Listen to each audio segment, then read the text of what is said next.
আসসালামু আলাইকুম রহমতুল্লাহ বরাকাতু। আপনারা সবাই ভালো আছেন? সবাই যেভাবে মোবাইলগুলো তুলে ধরেছেন তাতে সন্দেহ হচ্ছে আলোচনা কি মোবাইলে শোনা দরকার না আপনাদের?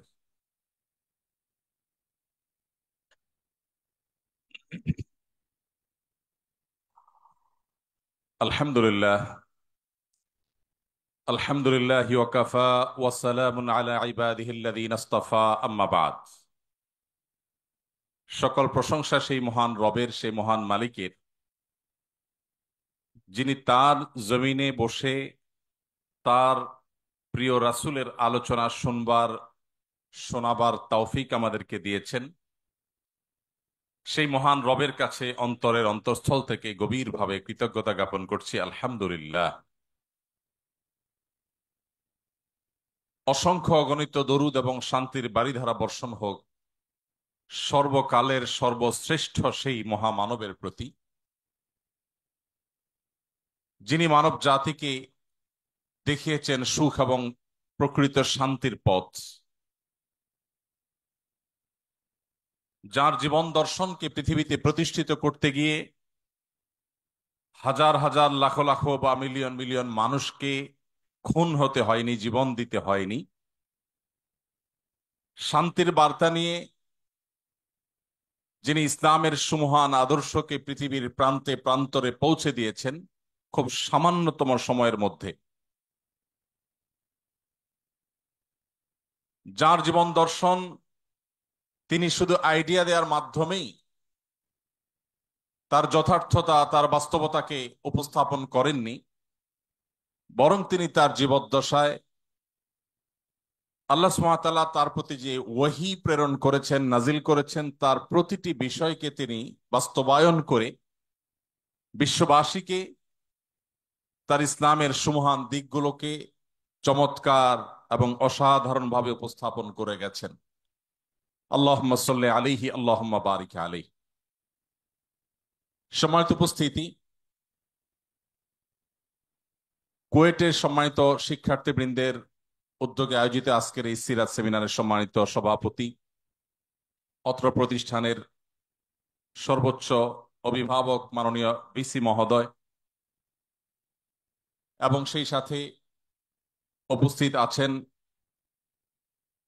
অত্র প্রতিষ্ঠানের সম্মানিত শিক্ষকবৃন্দ, আমার পিতৃতুল্য মুরব্বীরা, সেই সাথে উপস্থিত আছেন আমার উস্তাজে মোহতারাম,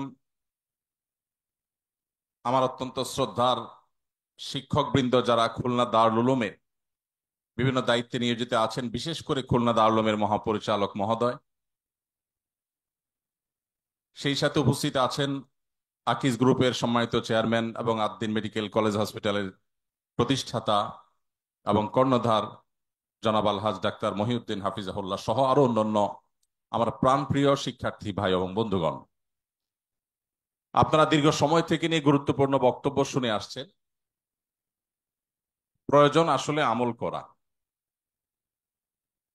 আমরা যারা নিজেদেরকে মুসলিম পরিচয়ে পরিচিত করি, আল্লাহ সুবহানাহু ওয়া তাআলার কাছে কৃতজ্ঞতা জ্ঞাপন করছি, মুসলিম হিসেবে আমরা অনেকেই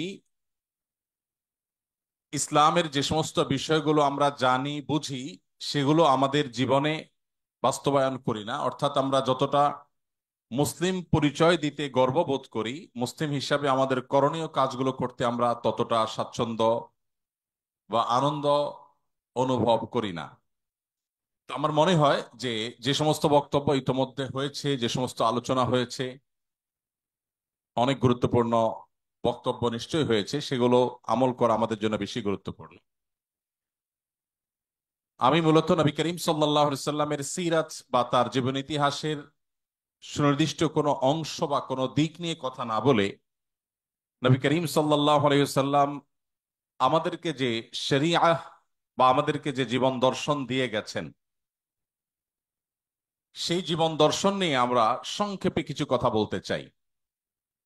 নবী করিম সাল্লাল্লাহু আলাইহি সাল্লাম যে ইসলামের শরিয়া আমাদের কাছে রেখে গেছেন, সেই ইসলামের শরিয়ার সৌন্দর্যগুলোর কয়েকটাকে আমরা খুব সংক্ষেপে আলোকপাত করতে চাই।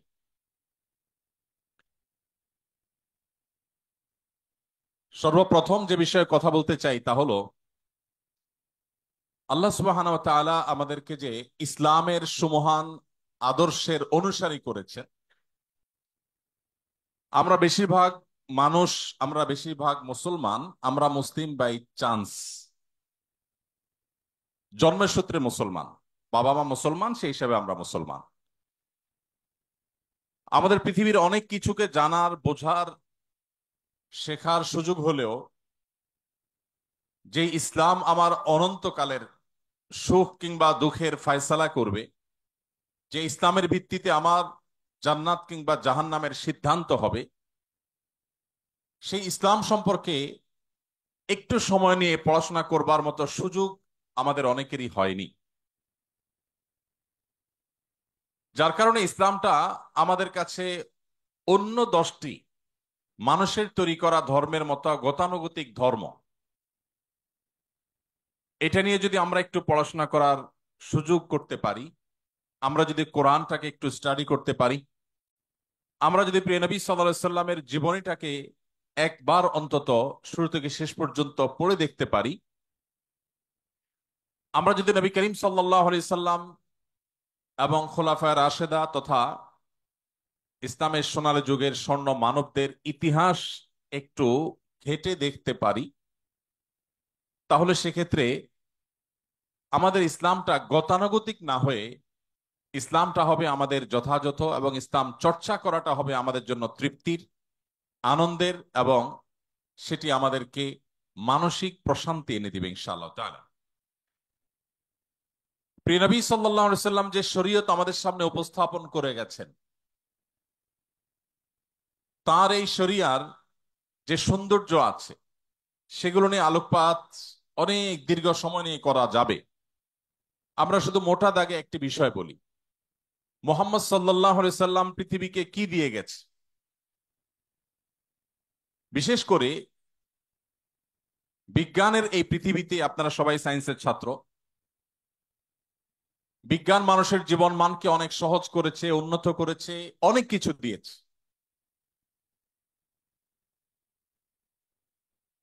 বস্তুবাদের জোয়ারের এই জয় জয়কার যখন চলছে গোটা বিশ্বে, নীতি নৈতিকতা বা আদর্শ মানুষের জীবনে যখন খুবই গুরুত্বহীন একটি বিষয়,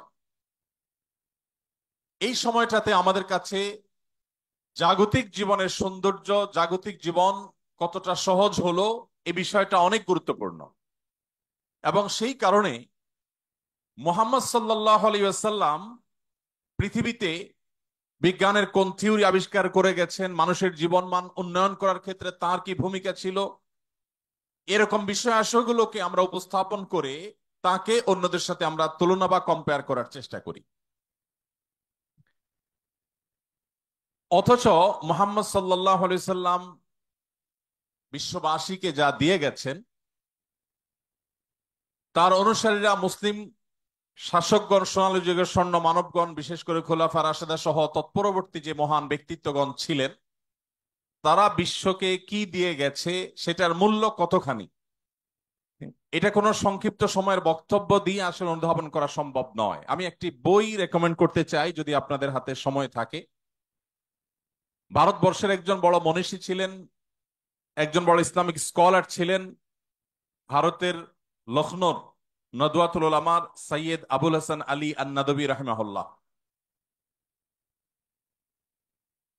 যিনি পশ্চিমের বড় বড় বিশ্ববিদ্যালয়গুলোতে একজন আলেম এবং ইতিহাসের ছাত্র হয়েও অতিথি লেকচারার হিসাবে বিভিন্ন সময় লেকচার দিতেন।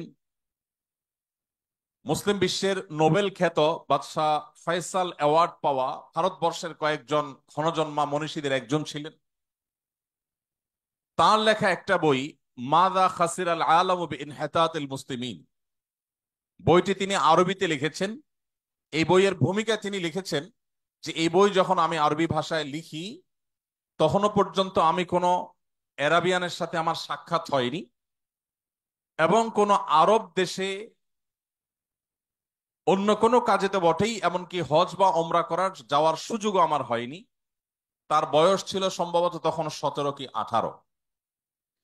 এই বয়সে তিনি যে বই লিখেছেন মাযা খাসির আল আলাম বিন হিতাতিল মুসলিমিন আরবিতে, সেই বই নাই মিডল ইস্টের এমন কোন সমৃদ্ধ লাইব্রেরি একটিও খুঁজে পাওয়া দুঃসাধ্য হবে।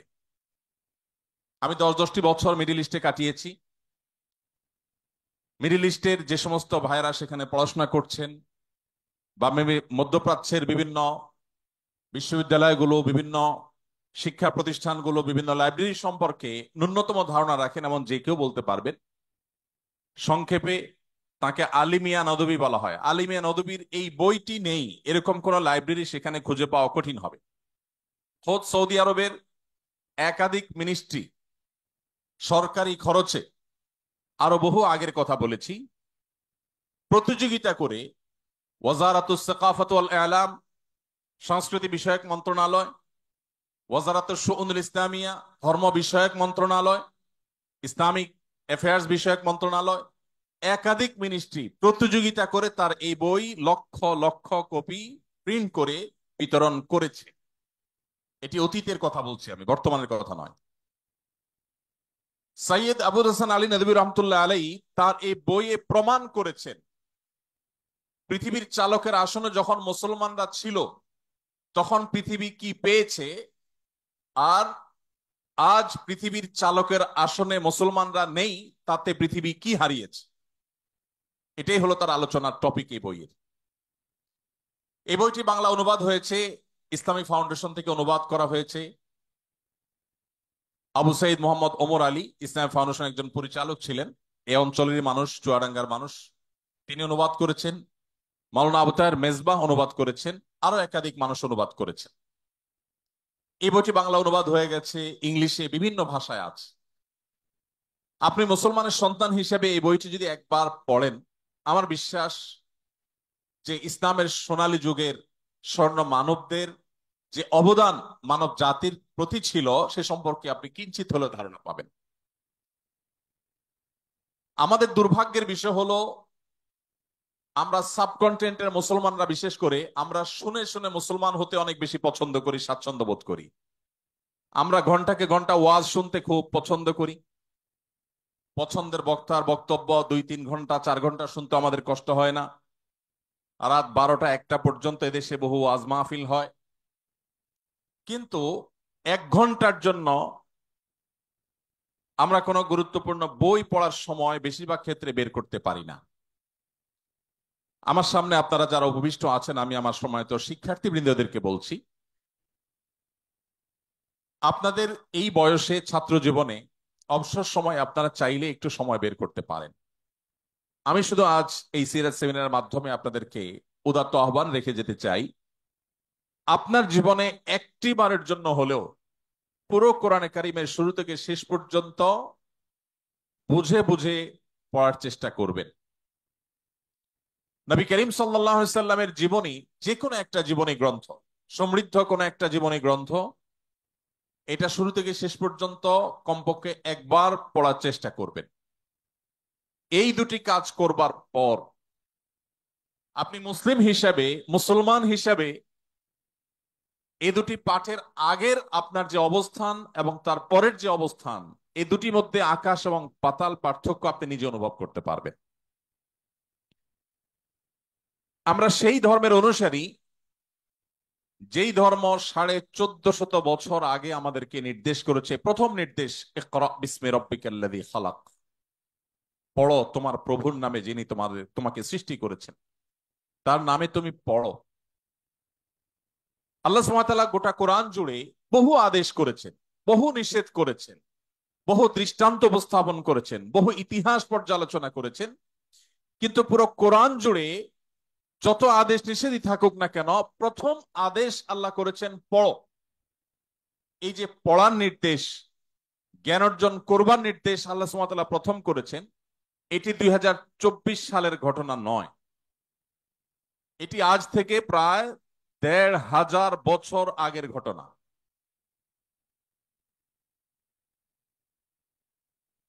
1500 বছর আগের পৃথিবী যদি আমরা একটু কল্পনা করি, তাহলে আমাদের স্মৃতিপটে কি ভাসতে পারে? আমরা আমাদের দেশের প্রেক্ষাপটে যদি বলি, সময়ত শিক্ষক বৃন্দ বা যারা সিনিয়র আছেন, 40 বা 50+ যাদের এইজ হয়ে গেছে, তারা বলতে পারবেন যে আমাদের এদেশেও 20-30 বছর আগেও গ্রামাঞ্চলে অনেক মানুষ ছিল, ছেলে মেয়েদেরকে বলতো এত পড়ালেখা করে কি হবে, খেতে যায় কাজ করো। এখন এমন একটা সময় এসেছে, একজন খেটে খাওয়া দিনমজুর ভাই তিনিও তার ছেলে মেয়েকে জ্ঞান অর্জন করাবার, পড়ালেখা করাবার গুরুত্ব তিনি বোঝেন। এই যদি হয় 20, 30 বা 40 বছর আগের বাংলাদেশের কথা, তাহলে 1500 বছর আগের পৃথিবীর অবস্থা কেমন ছিল? সেই সমাজের বুকের উপর দাঁড়িয়ে মুহাম্মদ সাল্লাল্লাহু আলাইহি সাল্লাম উচ্চারণ করেছিলেন প্রথম নির্দেশ আল্লাহর পক্ষ থেকে পাওয়া ওয়াহি, ইকরা বিসমি রাব্বিকাল্লাযী খালাক। আজ পৃথিবীর এই চাকচিক্য দেখে যে সমস্ত মুসলিম ভাইয়েরা আমার ইসলাম নিয়ে হীনম্মন্যতায় ভুগছেন, যাদের মধ্যে এই সংশয় কাজ করছে যে আসলে আমরা মুসলমানরা পৃথিবীর জন্য কি করলাম। ইউরোপিয়ানরা আমাদেরকে সব দিয়েছে, পশ্চিমারা আমাদেরকে জীবনমানকে উন্নত করেছে, তাদের গবেষণা, তাদের থিওরি, তাদের জ্ঞান বিজ্ঞান, তাদের টেকনোলজি, তাদের শিল্প, এসব কিছু দ্বারা আমরা উপকৃত হচ্ছি।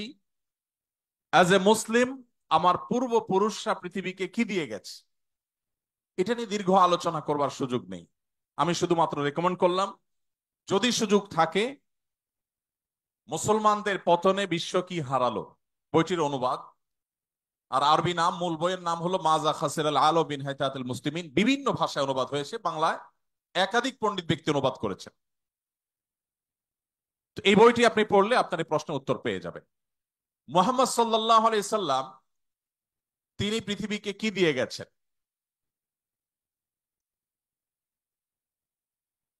নবী করিম সাল্লাল্লাহু আলাইহি ওয়াসাল্লাম যে শরিয়া আমাদের সামনে রেখে গেছেন, তার যে জীবন দর্শন, আল্লাহর পক্ষ থেকে পাওয়া ওহীর ভিত্তিতে যে জীবন দর্শন, এটা যিনি রেখে গেছেন, এর মাধ্যমে মানবতাকে মর্যাদার সর্বোচ্চ আসনে তিনি আসীন করে গেছেন।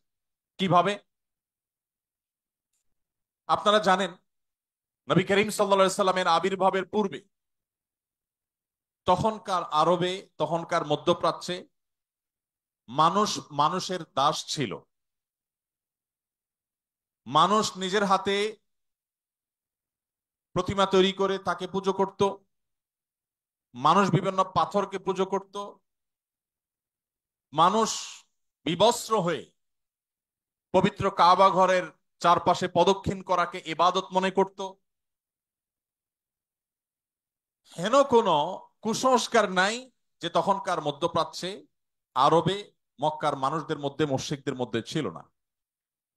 নবী করিম সাল্লাল্লাহু আলাইহি সাল্লাম এসে মানুষকে আহ্বান করলেন, ইয়া আইয়ুহান নাস, হে বিশ্ববাসী, হে মানব সম্প্রদায়, কুলু লা ইলাহা ইল্লাল্লাহ তুফলিহু, তোমরা একত্ববাদের সাক্ষ্য দাও। মানুষের সৃষ্টিকর্তা আল্লাহ ছাড়া মানুষের এই ললাট, মানুষের এই কপাল, মানুষের এই শির কারোর সামনে অবনত হতে পারে না। এটা মানবতার সবচেয়ে বড় অপমান, মানবতার সবচেয়ে বড় অসম্মান, যে মানুষ কোন মানুষের, মানুষ কোন গাছের, মানুষ চন্দ্রের, মানুষ সূর্যের, মানুষ কোন সৃষ্টির সামনে তার মাথাকে নত করবে, এটা মানবতার জন্য অপমান। মানবতার এই শির শুধুই তার রব, তার সৃষ্টিকর্তার সামনেই অবনত হবে, আর কারোর সামনে নয়। মানব জাতিকে সম্মান এবং মর্যাদার এই জায়গাটিতে মুহাম্মদ সাল্লাল্লাহু আলাইহি সাল্লাম রেখে গেছেন মানুষকে। তিনি শুধুমাত্র মানুষকে এই তাওহীদের দাওয়াত দিয়ে ক্ষান্ত হয়েছেন তা নয়, তার এই দাওয়াতকে তিনি অত্যন্ত বলিষ্ঠভাবে, অত্যন্ত শক্তিশালীভাবে স্টাবলিশড করে গেছেন অত্যন্ত স্বল্পতম সময়। বন্ধুরা, আমাদের প্রিয় নবী সাল্লাল্লাহু আলাইহি সাল্লাম কত বছর বেঁচে ছিলেন? 63 বছর। মক্কায় তিনি কত বছর ছিলেন? 53 বছর। নবুয়তের পর 13 বছর, আর মোট 53 বছর। আর মদিনায় তিনি কত বছর বেঁচে ছিলেন? 10 বছর, মোট 63 বছর। তার এই 63 বছরের জীবনে আপনি একটি বছরও খুঁজে পাবেন না, একটি বছরও খুঁজে পাবেন না যেই বছর তিনি নিশ্চিন্তে, আরামে, শান্তিপূর্ণভাবে অতিবাহিত করতে পেরেছেন তার ওই বছরটাকে। এরকম একটি বছর আপনি খুঁজে পাবেন না।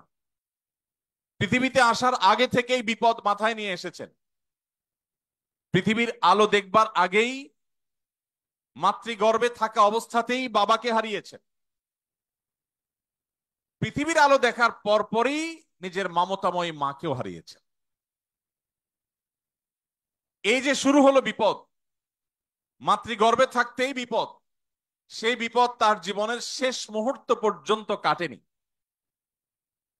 মক্কায় মুশরিকরা তাকে বছর তো দূরের কথা, একটি রাত নিশ্চিন্তে ঘুমোতে দেয়নি।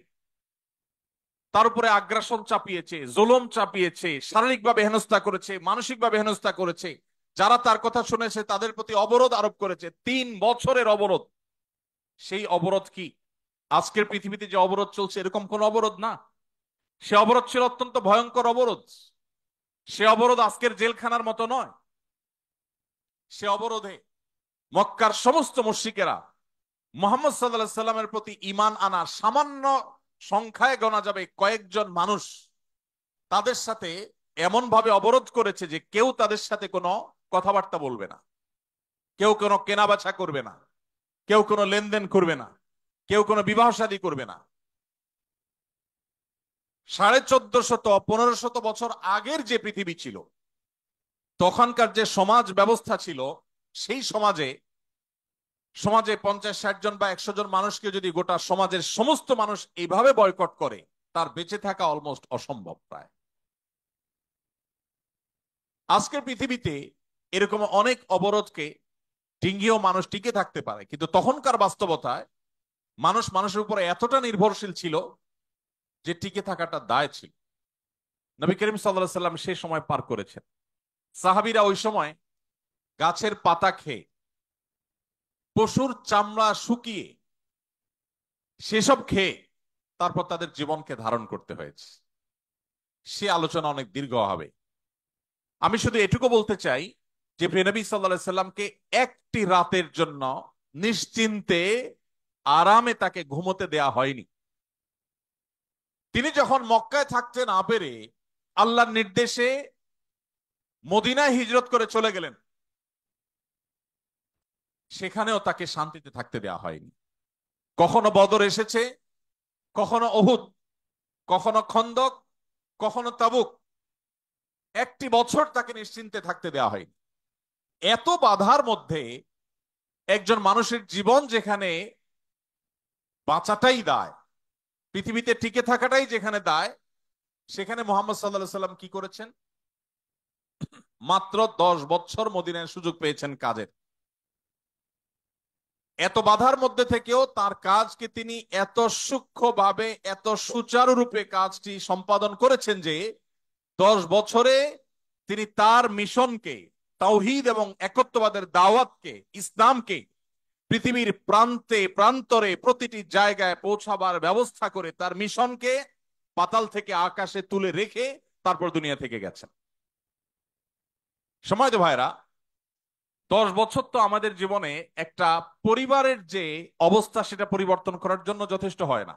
আপনারা পড়াশোনা শেষ করে যখন চাকরিতে ঢুকবেন বা কোনো উদ্যোক্তা হবেন, কোনো ব্যবসা বাণিজ্য, কোনো একটা কিছু শুরু করবেন, 10 বছর তো গোছাতে গোছাতেই লাগে।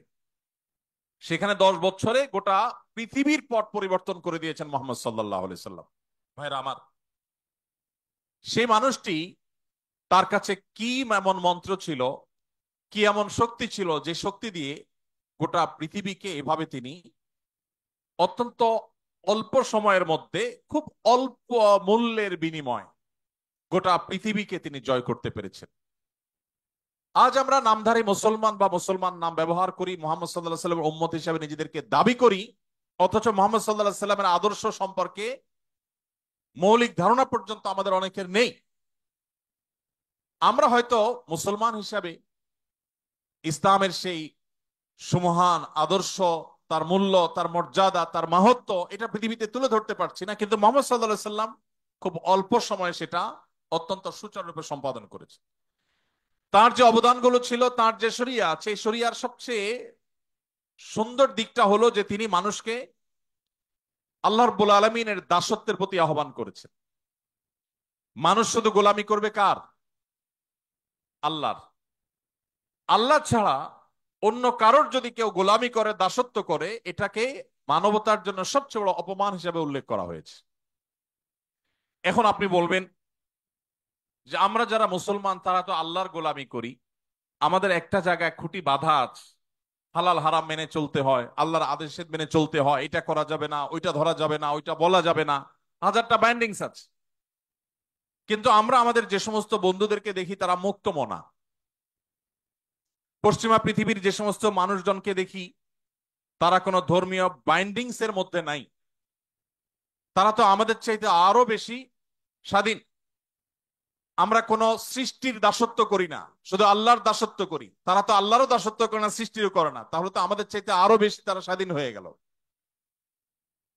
আসলে কি তাই? নবী করিম সাল্লাল্লাহু আলাইহি সাল্লামের বিভিন্ন হাদিস যদি আপনি পাঠ করেন, আপনি দেখবেন তিনি মানুষকে দুই ভাগে ভাগ করেছেন। এক শ্রেণী মানুষ আল্লাহর দাসত্ব করে, আরেক শ্রেণী মানুষ নিজের প্রবৃত্তির দাসত্ব করে। পৃথিবীতে দাস ছাড়া কেউ নেই, সবাই দাসত্ব করে।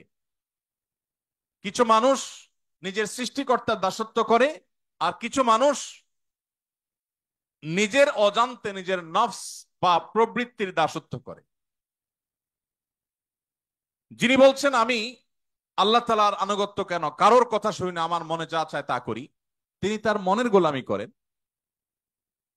এবং তার মন তাকে যখন যেদিকে যখন ঘুরায় তখন সে সেদিকে ঘুরে। আল্লাহ রাব্বুল আলামিনের গোলামি যারা করেন, তাদের এই দাসত্ব, এটা তাদের মনে কখনো সংকীর্ণতা তৈরি করে না।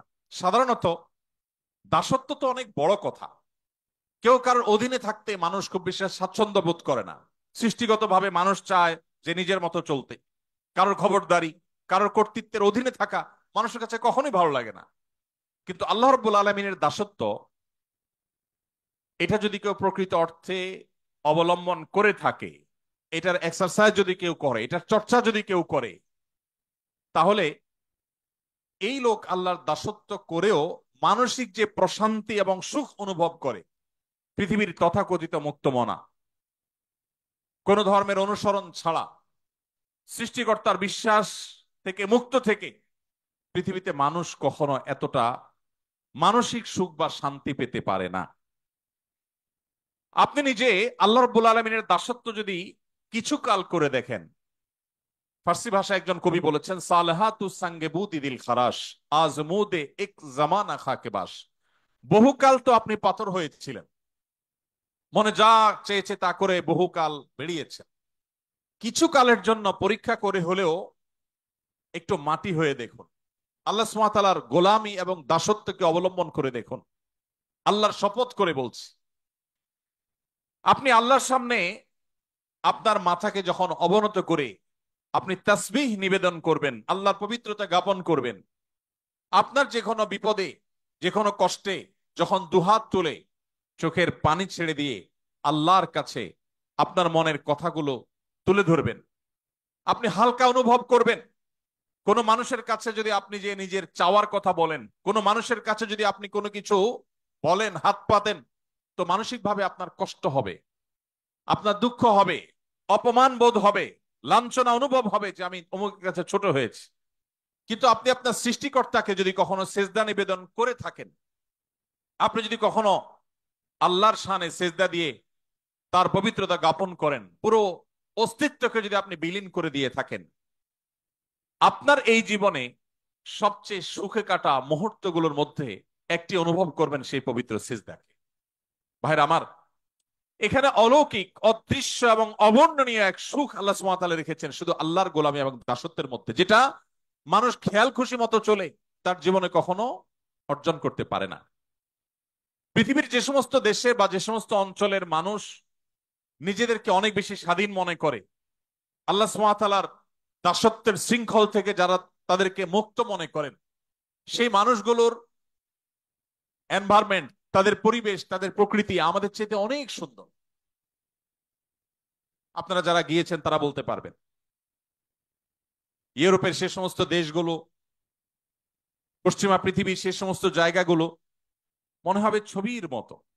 গোটা দেশ লেক আর রং বেরঙের গাছে পরিপূর্ণ, মনে হবে যে সে জান্নাতের যে বিবরণ শুনেছি দুনিয়াতে তার একটা নমুনা যেন। এত চমৎকার প্রকৃতি। অর্থনৈতিকভাবে সে রাষ্ট্র, সে সমাজ এতটা বলিষ্ঠ যে তাদের অভাব বলতে কিচ্ছু নেই। তাদের অবকাঠামো এত সুন্দর, এত চমৎকার যে কোনো রাস্তাঘাট, কোনো কালভার্ট, কোনো বিল্ডিং, কোনো স্থাপনা, কোনো জায়গায় আপনি ত্রুটি খুঁজে পাবেন না, খুঁত খুঁজে পাবেন না। যেদিকে চোখ যাবে শুধু নিখুঁত আর নিখুঁত দেখতে পাবেন। এত ডিসিপ্লিন, এত শৃঙ্খলা, মুগ্ধ হওয়ার মতো সব কিছু সেখানে আছে। এবং প্রতি বছর একবার করে বিশ্বের সুখী দেশের তালিকা হয়, সে তালিকায় তারা শীর্ষে থাকে। 1, 2, 3, 4, 5, 6 সব তাদের দখলে থাকে, সবচেয়ে সুখী দেশ। ইন্টারেস্টিং বিষয় হলো, সবচেয়ে সুন্দর অবকাঠামো, সবচেয়ে সুন্দর প্রকৃতি, সবচাইতে অর্থনৈতিকভাবে বলিষ্ঠ দেশ, অপরাধ প্রবণতা সবচেয়ে কম, সবচেয়ে ডিসিপ্লিন এবং সুশৃঙ্খলার দেশ, এমনকি সুখী দেশের তালিকায় শীর্ষে থাকা দেশগুলো, সেগুলোতে আপনি যদি খোঁজ খবর নেন, একটু গুগল করে দেখেন, আপনি দেখবেন আত্মহত্যার প্রবণতা পৃথিবীর সবচাইতে বেশি। অথচ আফ্রিকাতে আপনি মুসলিমদের দেখবেন মাসকে মাস খাবার পাচ্ছে না। তাদের দেশের মাটির নিচে থাকা খনিজ সম্পদ পৃথিবীর মোড়ল দেশগুলো লুণ্ঠন করছে শান্তি রক্ষার নামে, যেটা ওপেন সিক্রেট, আপনারা সবাই জানেন। শান্তি রক্ষার নামে ওই আফ্রিকার গরিব মুসলিম দেশগুলোর খনিজ সম্পদগুলো লুট করছে পৃথিবীর মোড়লরা, যারা আমাদেরকে সকাল বিকাল মানবতার জিকির আর ফিকির শোনায়, সবক শোনায়, যাদের দেখে আমরা মুগ্ধ হই, যাদের দেখে আমরা অবাক হই, তাদের মতো হওয়ার জন্য আমরা লালায়িত থাকি। সেই ভদ্রবেশী মানুষগুলো আফ্রিকার সমস্ত দেশগুলোকে লুটে পুটে খাচ্ছে, যেটা ওপেন সিক্রেট। আজকের পৃথিবীতে জানে না এমন মানুষ পাওয়া কঠিন। ভাইরা আমার, ওই মানুষগুলো সবই আছে, পৃথিবীর মোড়লগিরি মাতবরি সবই তাদের কাছে আছে, কিন্তু মানসিক শান্তি নাই। আফ্রিকার ওই গরিব অঞ্চলের মুসলমানদেরকে আপনি দেখবেন মানসিকভাবে তারা অনেক বেশি শান্তিতে আছে, তাদের মধ্যে আত্মহত্যার প্রবণতা অনেক কম। এমনকি আমাদের মতো এরকম গরিব দেশ, যে দেশটির হাজারটা সমালোচনা করার দিক পাবেন আপনি, অথচ আমাদের এই প্রিয় স্বদেশেও আপনি তাদের মতো আত্মহত্যার প্রবণতা দেখবেন না। আপনি যদি জাপানে, কোরিয়াতে যান, পৃথিবীর সবচেয়ে সভ্য ভদ্র মানুষ বলা হয় জাপানিজদেরকে, কোরিয়ানদেরকে, তাদেরও একই অবস্থা, এত সুন্দর নেচার, সবকিছু সুন্দর, কিন্তু কেউ বাঁচতে চায় না, মানসিক সুখ নাই। তাদের জীবন তারা কতটা উপভোগ করতে পারছেন, এটা নিয়ে আপনি যদি একটু উন্মুক্ত মনে স্টাডি করেন, আপনার কাছে দিন আলো মতো পরিষ্কার হয়ে যাবে। মোহাম্মদ সাল্লাল্লাহু আলাইহি সাল্লাম যে কাজটি করেছেন সেটি হলো পৃথিবীর মানুষকে আল্লাহর গোলামি এবং দাসত্বের পথে এনে রেখে গেছেন। আর আল্লাহর দাসত্ব করা মানুষ আর কারোর দাসত্ব করে না। তার চাইতে স্বাধীন আর কেউ হয় না, তার চাইতে শান্তিতে আর কেউ থাকে না, তার চাইতে মানসিক সুখ আর কেউ লাভ করে না। এই জিনিসটি মোহাম্মদ সাল্লাল্লাহু আলাইহি সাল্লাম আমাদেরকে দিয়ে গেছে। মোহাম্মদ সাল্লাল্লাহু আলাইহি সাল্লাম সেই জীবন দর্শন দিয়ে গেছেন। তার যে শরিয়া, সে শরিয়ার আরেকটা সৌন্দর্য হলো এখানে কোনো জবরদস্তি নাই, কোনো বাড়াবাড়ি নাই। কোরআনে কারীমে আল্লাহ বলেছেন, লা ইকরাহা ফিদ্দীন, ধর্ম গ্রহণে কোনো প্রকার জবরদস্তি চলবে না। আমি আবারও ফিরে যেতে চাই সেই 1450 বছর, 1500 বছর আগে। 2024-এর এই পৃথিবীতে অনেক সুন্দর সুন্দর কথা বলা ফ্যাশনের ব্যাপার। মত প্রকাশের স্বাধীনতার কথা, এটা আজকালকার যুগের বেশ চমকপ্রদ একটি স্লোগান। এই স্লোগান যে যত বেশি দিতে পারে সে ততটা আধুনিক হিসাবে সাব্যস্ত হয়। কিন্তু 1450 বছর আগের পৃথিবী যদি আপনি চিন্তা করে দেখুন, সেই পৃথিবীতে নবী করিম সাল্লাল্লাহু আলাইহি সাল্লাম বলেছেন, লা ইকরাহা ফিদ্দীন, ধর্ম গ্রহণে কোনো জবরদস্তি চলবে না, কোনো প্রকার রক্তপাত ছাড়া, দু চারটা বিচ্ছিন্ন ঘটনা ছাড়া, উল্লেখযোগ্য কোন প্রকার রক্তপাত ছাড়া মুহাম্মদ সাল্লাল্লাহু আলাইহি সাল্লাম যেখানে মক্কা বিজয় করেছেন, তিনি নির্দেশ করলে মক্কার সমস্ত মানুষ ইসলামের ছায়াতলে আসতে বাধ্য হতো। কিন্তু তিনি পরিষ্কারভাবে সবাইকে বললেন যে কেউ যদি নিজ ধর্মে অটল থাকতে চায়, শিরক এবং ভুলের পথেও কেউ থাকতে চায়, সে স্বাধীনতা তাকে দেয়া হবে, তার পরিণতি সে আল্লাহর কাছে ভোগ করবে কিয়ামতের ময়দানে। কিন্তু পার্থিব জগতে অ্যাজ এ মুসলিম আমরা তাকে কখনো বাধ্য করবো না আমাদের ইসলামে আসতে। নবী করিম সাল্লাল্লাহু আলাইহি সাল্লাম যখন মদিনায় গেলেন, তখনও কোনো জবরদস্তি করে একটি মানুষকে ইসলামের ছায়াতলে আনেননি। যখন তিনি মক্কায় ছিলেন তখনও করেননি। মক্কা যখন বিজয়ীর বেশে যখন মক্কায় তিনি প্রবেশ করলেন, তখনও তিনি কাউকে জবরদস্তি করেননি। তার পরবর্তীতে যত শাসক ইসলামের ইতিহাসে এসেছে, পরবর্তী সময়কার শাসকদের কথা বলছি, তাদের অনেকের অনেক ভুল ছিল, অনেকের অনেক ত্রুটি ছিল, তাদের দুধের ধোয়া আমি বলছি না।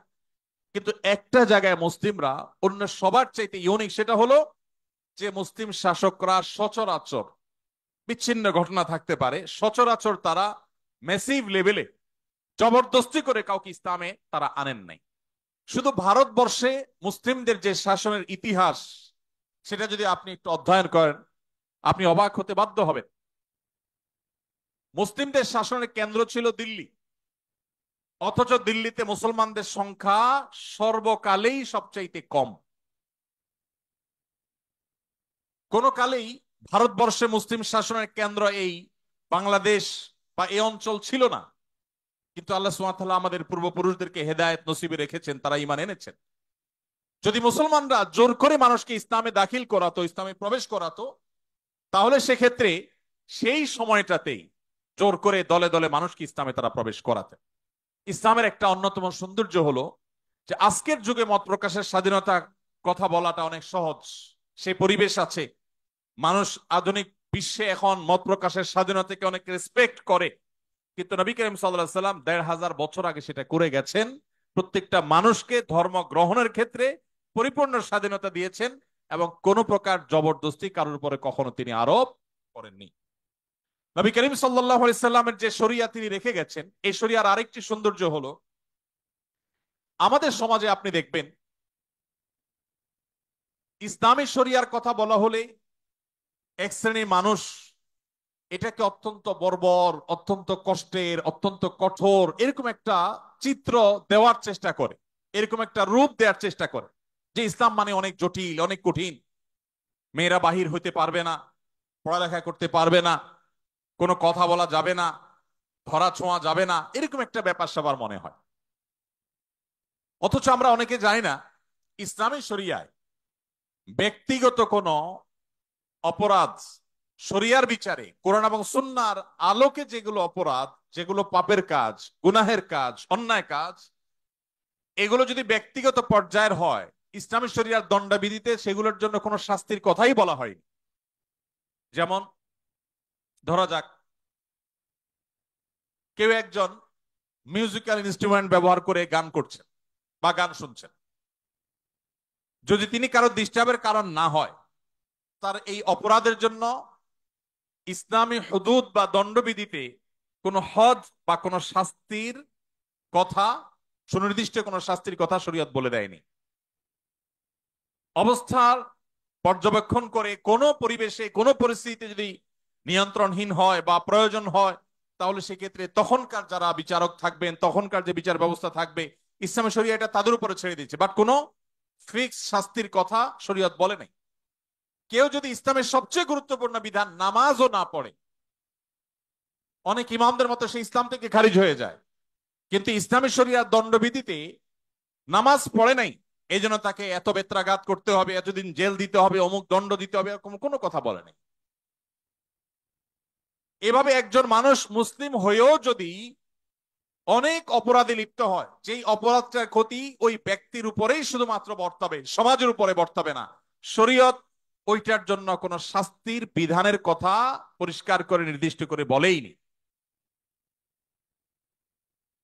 এর বিপরীতে যদি এমন কোন অপরাধ কেউ করে যেই অপরাধটা সমাজকে ক্ষতিগ্রস্ত করতে পারে, কেউ চুরি করলো, কেউ ডাকাতি করলো, ছিনতাই করলো, ধর্ষণ করলো, এমন কোন অপরাধ করলো যেই অপরাধের প্রবণতা সমাজে বৃদ্ধি হয়ে সমাজকে রুগ্ন করে দিতে পারে, সেটার ব্যাপারে ইসলাম কঠোর শাস্তির কথা বলেছে।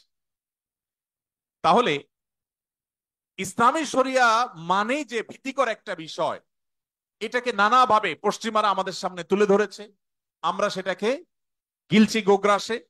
আমাদের দেশের এক শ্রেণী মিডিয়া ইসলামকে, ইসলামী শরিয়াকে আসামের কাঠগড়ায় রেখে এমন ভাবে আমাদের সামনে চিত্রায়িত করেছে মনে হয় ইসলামী শরিয়া মানে বিরাট ভয়ঙ্কর কিছু। অথচ এখানে ব্যক্তিগতভাবে আপনি ইসলাম লঙ্ঘন করলেও ইসলাম তার জন্য কোন ইসলামের দণ্ডবিধিতে কোন দণ্ডের, সুনির্দিষ্ট দণ্ডের কথা বলেনি, কোনো হদের কথা বলেনি। একটি সমাজে মানুষ স্বাধীনতা যতটুকু ভোগ করার সুযোগ পেতে পারে তার সবটুকুন ইসলাম রেখেছে। যখনই মানুষের কোন স্বাধীনতা সমাজকে ক্ষতিগ্রস্ত করবে, অন্যদের মধ্যে সেটা প্রভাবিত হবে, তখন ইসলাম সেখানে ইন্টারফেয়ার করেছে এবং সেখানে দণ্ডবিধির কথা বলেছে। মোহাম্মদ সাল্লাল্লাহু আলাইহি সাল্লাম যে শরীয়ত আমাদেরকে দিয়ে গেছেন, এই শরীয়ত এতটা অগ্রসর, আজ পৃথিবী শিল্প বিপ্লবের পর নানাভাবে পৃথিবীর পরিবেশকে নষ্ট করেছে। পশ্চিমাদের কাছে এখন সবচাইতে মুখরোচক স্লোগানের নাম হলো পরিবেশ রক্ষা। পৃথিবীর সবচেয়ে বেশি বাজেট আজকের পৃথিবীতে পরিবেশের জন্য। পশ্চিমা দেশগুলোতে গেলে আপনি দেখবেন রাস্তার ধারে ধারে তারা সাইকেল চালানোর জন্য আলাদা লেন করে রেখেছে, বিশাল বড় লেন করে, লেন খালি ফেলে রেখেছে। কেন? মানুষ গাড়ি ছেড়ে যেন সাইকেল ধরে, যেন পরিবেশ একটু রক্ষা পায়। পরিবেশ রক্ষার জন্য এখন বহু চিৎকার চেঁচামেচি, বহু আহাজারি, বহু কান্নাকাটি আপনি শুনতে পাচ্ছেন। আর এই সময়টাতে বৃক্ষরোপণ করা, পরিবেশের ভারসাম্য রক্ষা করার জন্য নানান ওয়াজ নসিহত, লেকচার, সেমিনার, সিম্পোজিয়াম, বক্তব্য, গবেষণা আপনি দেখতে পাচ্ছেন। এটা কখন পৃথিবীর মানুষ আঁচ করেছে? যখন পৃথিবী অপরিকল্পিত তথাকথিত আধুনিকায়নের নামে পৃথিবীর তার স্বকীয়তা হারিয়েছে। কলকারখানা, কালো ধোঁয়া, এরকম শিল্পোন্নয়নের নামে পৃথিবীর পরিবেশকে যখন ধ্বংস করা হয়ে গেছে, এখন পৃথিবীর মানুষ নড়ে চড়ে বসেছে, না আমাদের এই ভারসাম্য ঠিক রাখতে হবে, আর না হলে আমরা বাঁচবো না, পৃথিবী বাঁচবে না। মোহাম্মদ সাল্লাল্লাহু আলাইহি সাল্লাম যে শরীয়ত দিয়ে গেছেন, সেই শরীয়তে পরিবেশের ভারসাম্য রক্ষায়, পরিবেশকে সুরক্ষিত রাখবার জন্য বৃক্ষরোপণ থেকে নিয়ে যে সমস্ত কর্মসূচির কথা বলেছেন, সেটি ওই সেই 1450 বছর আগে বলেছেন, যখন শিল্প বিপ্লব হয়নি, যখন পৃথিবী দূষিত হয়নি, যখন বায়ু দূষিত হয়নি, যখন পরিবেশ নষ্ট হয়নি, তখন তিনি বলেছেন তোমাদের হাতে যদি, কারোর হাতে যদি গাছের কোনো চারা থাকে, আর এদিকে সে দেখতে পায় ইসরাফিল সিংহা ফুৎকার দিয়ে পৃথিবীর এই জগৎকে, সৃষ্টি জগৎকে শেষ করে ফেলবে, মহাপ্রলয় আসছে, এটা যদি কেউ দেখতে পায়, আর তার হাতে থাকা গাছের চারাটা তিনি রোপণ করতে যাচ্ছিলেন, এই মুহূর্তে দেখতে পায় মহাপ্রলয় হয়ে সব ধ্বংস হয়ে যাবে, এই চারা তো থাকবার কথা নয়, এইরকম পরিস্থিতিতেও যেন তিনি গাছ রোপণ করতে দ্বিধা না করেন, ওই সময় যেন সে তার হাতে থাকা গাছের চারাটাকে রোপণ করে দেয়। নবী করিম সাল্লাল্লাহু আলাইহি সাল্লাম যখন পরিবেশ রক্ষার জন্য এইরকম নির্দেশনা দিয়েছেন, বৃক্ষরোপণের গুরুত্ব আরোপ করেছেন, মদিনাবাসীকে কৃষি কাজের জন্য উদ্বুদ্ধ করেছেন, কোরআন এবং হাদিসে শুধু কৃষির উপরে যে সমস্ত আয়াত এবং হাদিসগুলো আছে, কয়েক শত আয়াত এবং হাদিস আছে শুধুমাত্র কৃষি কাজের গুরুত্ব আরোপের জন্য, আমরা সেগুলো চর্চা নাই। তখন পৃথিবী আজকের মতো এরকম পরিবেশের ভারসাম্য হারায়নি, তখন পৃথিবীকে এভাবে নষ্ট করা হয়নি, পৃথিবীর পরিবেশ খারাপ হয়নি। সেই সময় নবী করিম সাল্লাল্লাহু আলাইহি সাল্লাম যে সলিউশন দিয়ে গেছেন, এখন বিশ্ববাসী সেটার গুরুত্ব অনুভব করছে। ভাইরা আমার, পৃথিবীর সকল সভ্যতায় মানুষ হত্যা করা অপরাধ। সকল সভ্যতায়, সকল সমাজে মানুষ হত্যা করাকে অপরাধ মনে করা হয়। মোহাম্মদ সাল্লাল্লাহু আলাইহি সাল্লাম যে শরীয়ত দিয়েছেন, সেখানে মানুষ হত্যা করা তো বটেই, কোন মানুষকে হত্যার জন্য অথবা হত্যার উদ্দেশ্য ছাড়া দুষ্টুমি করেও যদি কেউ ভয় দেখায়, মানুষ বন্ধু বান্ধব একে অন্যকে দুষ্টামি করে ছুরি ধরেন, ভয় দেখান, কোন অস্ত্র দিয়ে ভয় দেখান, নবী করিম সাল্লাল্লাহু আলাইহি সাল্লাম কঠোরভাবে সেটাও করতে নিষেধ করেছেন। কারণ সব মানুষের হার্ট একরকম হবে না, অনেক দুর্বল চিত্তের মানুষ আছে, অনেকে সেখান থেকে অসুস্থ হতে পারে, অনেকে দুর্ঘটনার শিকার হতে পারে। মানুষ হত্যা তো অনেক পরের কথা, মানুষ হত্যার প্রচেষ্টাও তো অনেক পরের কথা। দুষ্টমি করে বা কোনোভাবে কাউকে ভীতি প্রদর্শন করা পর্যন্ত ইসলামে নিষেধ করা হয়েছে। ভাইরা আমার, সারা বিশ্বের সমস্ত সভ্যতায় কোন নারীকে উত্ত্যক্ত করা, শারীরিক বা মানসিক ভাবে তাকে হ্যারাসমেন্ট করা, এটা অপরাধ সব সমাজে। ইসলাম তার চাইতে আরো এক ধাপ এগিয়ে। মুহাম্মদ সাল্লাল্লাহু আলাইহি সাল্লাম যে জীবন দর্শন আমাদেরকে দিয়ে গেছেন, সেখানে কোন নারীকে আপনি মুখে অশোভন উক্তি করে তাকে লাঞ্ছিত করা, তাকে হেনস্থা করা, শারীরিকভাবে মানসিকভাবে তাকে হেনস্থা করা, এগুলো তো অপরাধ বটেই। ইসলাম আরো এক ধাপ এগিয়ে বলছে, কোন নারীর সৌন্দর্য অবলোকন করে মনে মনে তুমি যদি তাকে রেপ করো, মনে মনে যদি তাকে নিয়ে তুমি বাজে নোংরা চিন্তা করো, জঘন্য কল্পনা করো, ধর্ষণ করো, তাহলে সেটাও অপরাধের খাতায় গণ্য হবে। পৃথিবী যেটাকে অপরাধ মনে করে না, একজন নারী তার সৌন্দর্য দেখে মনে মনে আপনি বাজে চিন্তা করলেন, মনে মনে খারাপ চিন্তা করলেন, আপনি কল্পনা এবং জল্পনার জগতে আপনি তাকে ধর্ষণ করলেন। আপনার সেই কল্পনাগুলোকে যদি আপনি মুখের ভাষায় প্রকাশ করেন, পৃথিবীর কোন নারী সেটাকে স্বাভাবিকভাবে নিবে না। যত উদারতার কথা বলেন, কোন অমুসলিম নারীও এটাকে কখনো স্বাভাবিকভাবে নিবে না। আপনি যেটা মনের কল্পনার জগতে তাকে নিয়ে ভাবছেন, সে নোংরা কথাটা যদি মুখে প্রকাশ করেন, আপনাকে সুযোগ পেলে সে জুতা পিটা করবে। তার সেই অধিকার, এই যে মনে মনেও কেউ তাকে নিয়ে বাজে চিন্তা করতে পারবে না, এটা পৃথিবীর কোন সভ্যতা সংরক্ষণ করে নাই, ইসলাম সংরক্ষণ করেছে। কিভাবে ইসলাম সংরক্ষণ করেছে? পরিষ্কার ভাবে নবী সাল্লাল্লাহু আলাইহি সাল্লামের হাদিস রয়েছে, জিনাল আইনি আন নাযর, কোন নারীর প্রতি লোলুপ দৃষ্টিতে তাকিয়ে জঘন্য চিন্তা করলে তুমি, এই তোমার দৃষ্টিটাও একটা ব্যভিচার হিসাবে তোমার অ্যাকাউন্টে লেখা হবে, তোমার অপরাধ হিসেবে গণ্য হবে, কিয়ামতের ময়দানে শাস্তি তোমাকে পেতে হবে। কেন? একজন নারীকে তুমি শারীরিকভাবে হেনস্থা করো নাই, মানসিকভাবে হেনস্থা করো নাই, কিন্তু তোমার দৃষ্টি দিয়ে তাকিয়ে মনে মনে তাকে নিয়ে জল্পনা কল্পনা করে এই মনোজগতে তাকে তুমি রেপ করেছো, এই জন্য তোমার আল্লাহর কাছে জবাবদিহি করতে হবে, কিয়ামতের ময়দানে শাস্তির মুখোমুখি হইতে হবে। এটাকে অপরাধ হিসেবে গণ্য করেছে। পৃথিবীর কোন সভ্যতা যেটাকে অপরাধ হিসাবে গণ্য করেনি। ভাইরা আমার, বিচার বহির্ভূত হত্যা পৃথিবীর সকল সভ্যতায় খারাপ কাজ।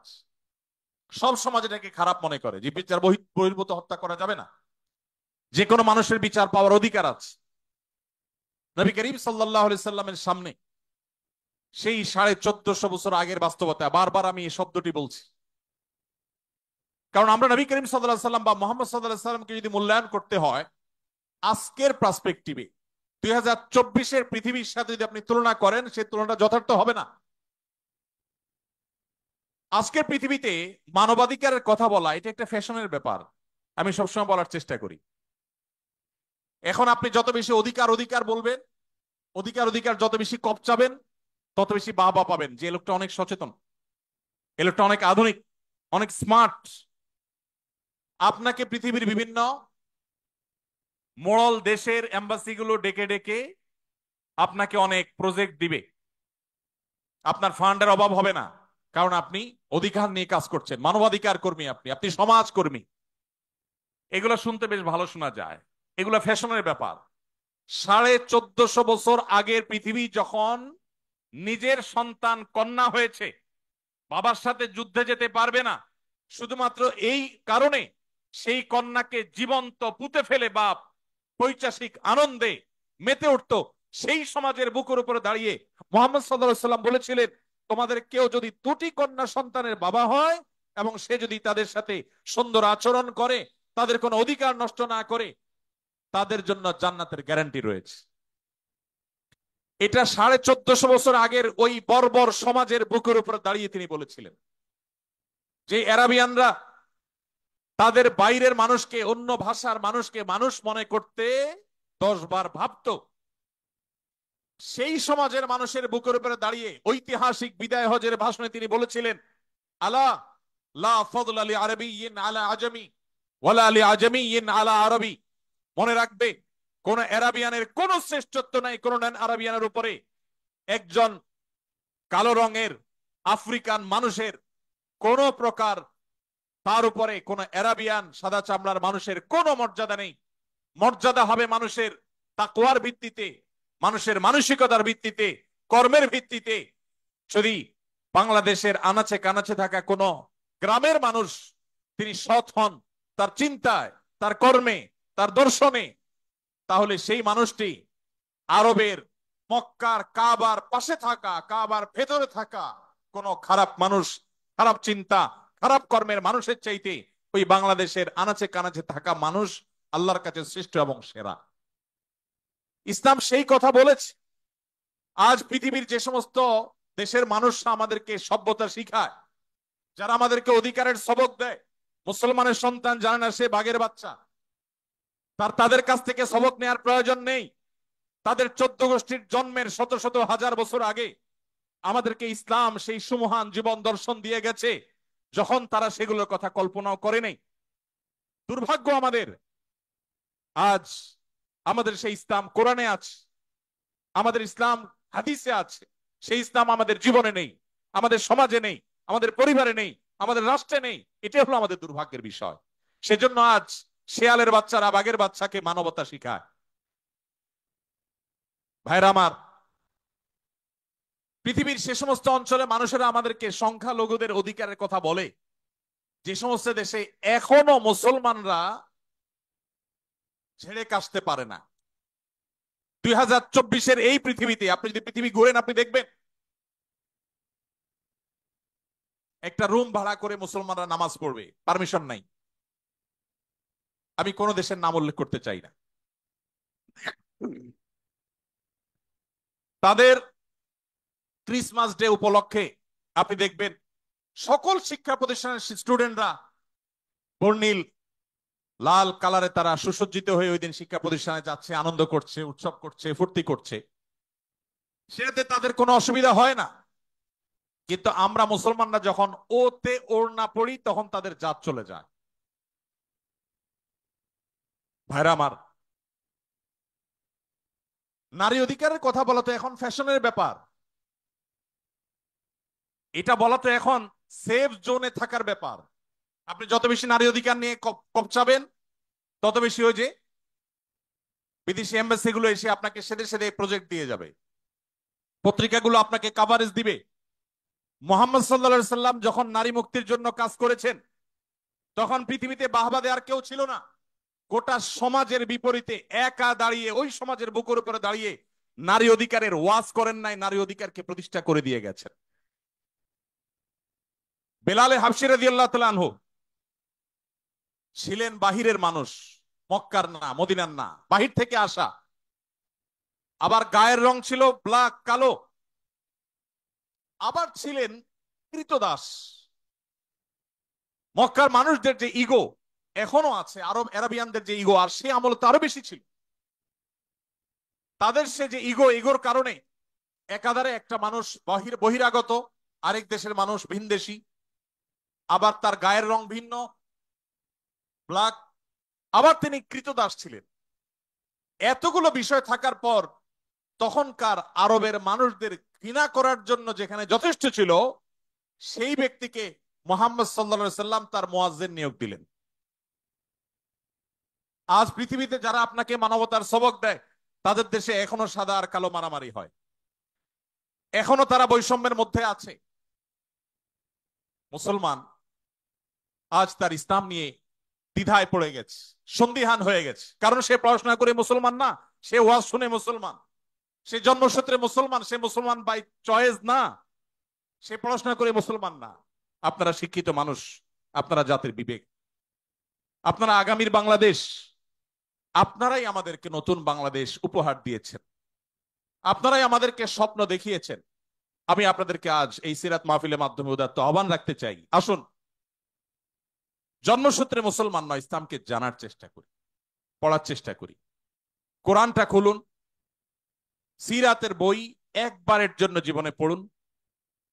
আমি আবারও আল্লাহর উপরে ভরসা রেখে শপথ করে বলতে পারি, আপনি মুসলিম হিসাবে আপনার ইসলামের প্রতিটা বিধানকে আপনি এনজয় করবেন, আপনি তৃপ্তির সাথে প্রত্যেকটা বিধান পালন করবেন। আপনার কাছে নামাজ বোঝা মনে হবে না, আপনার কাছে ইসলাম পালনটাকে বোঝা মনে হবে না, এটা ধর্মের চাপিয়ে দেওয়া কোনো বিষয় মনে হবে না, এটা আপনার জীবনের সবচেয়ে প্রয়োজনীয় পার্ট আপনার মনে হবে যদি আপনি ইসলামটাকে বোঝার চেষ্টা করেন। আল্লাহ তাআলা আমাদের সবাইকে সেই তৌফিক দান করুন। সমাজে ভাইরা আমার, ইসলামী শরিয়ার সৌন্দর্য নিয়ে আমি বলেছি যে এটা নিয়ে আলোচনা আসলে 2 4 5 7 ঘন্টার বিষয় না, এটা নিয়ে আমাদেরকে স্টাডি করতে হবে, পড়াশোনা করতে হবে। আমি শুধুমাত্র নমুনা স্বরূপ কয়েকটা কথা বললাম যে নবী করিম সাল্লাল্লাহু আলাইহি সাল্লাম আমাদেরকে কি দিয়ে গেছেন। আমি বলছিলাম বিচার বহির্ভূত হত্যার কথা। বিচার বহির্ভূত হত্যা বা বিচার বহির্ভূত ভাবে আইনকে হাতে তুলে নেওয়া, মানুষকে বিচারহীন ভাবে কাউকে অন্যায় ভাবে কারোর উপর আঘাত করা, সব সমাজ এটাকে খারাপ মনে করা হয়। ইসলাম তার চাইতে আরো এক ধাপ এগিয়ে। কিভাবে? আপনি কোনো মানুষকে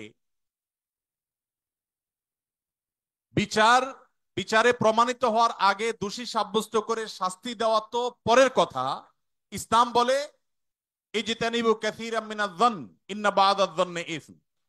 কোন মানুষ, তার ব্যাপারে চুরির অভিযোগ উঠেছে, সেটা প্রমাণিত হওয়ার আগ পর্যন্ত তাকে মনে মনে চোর হিসাবে যে ধারণা করা, এই যে মনে মনে তার সম্পর্কে কুধারণা করা, ইসলামে সেটাও অপরাধ, হারাম।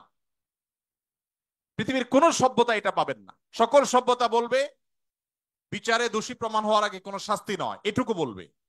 ইসলাম তার চাইতে আরো এক ধাপ এগিয়ে। ইসলাম বলে দোষী সাব্যস্ত করে শাস্তি দেওয়া তো যাবেই না বটে, সেই সাথে এমনকি ওই লোকটাকে মনে মনে চোর হিসাবে, মনে মনে খারাপ হিসাবে, ওই সংশ্লিষ্ট অভিযোগে অভিযুক্ত হিসাবে মনে মনে যদি আপনি তাকে নিয়ে কল্পনা করেন, তাকে যদি খারাপ মনে করেন, কুধারণা আপনার ভিতরে তার ব্যাপারে জন্মায়, তাহলে এটা আলাদা একটা অপরাধ হবে।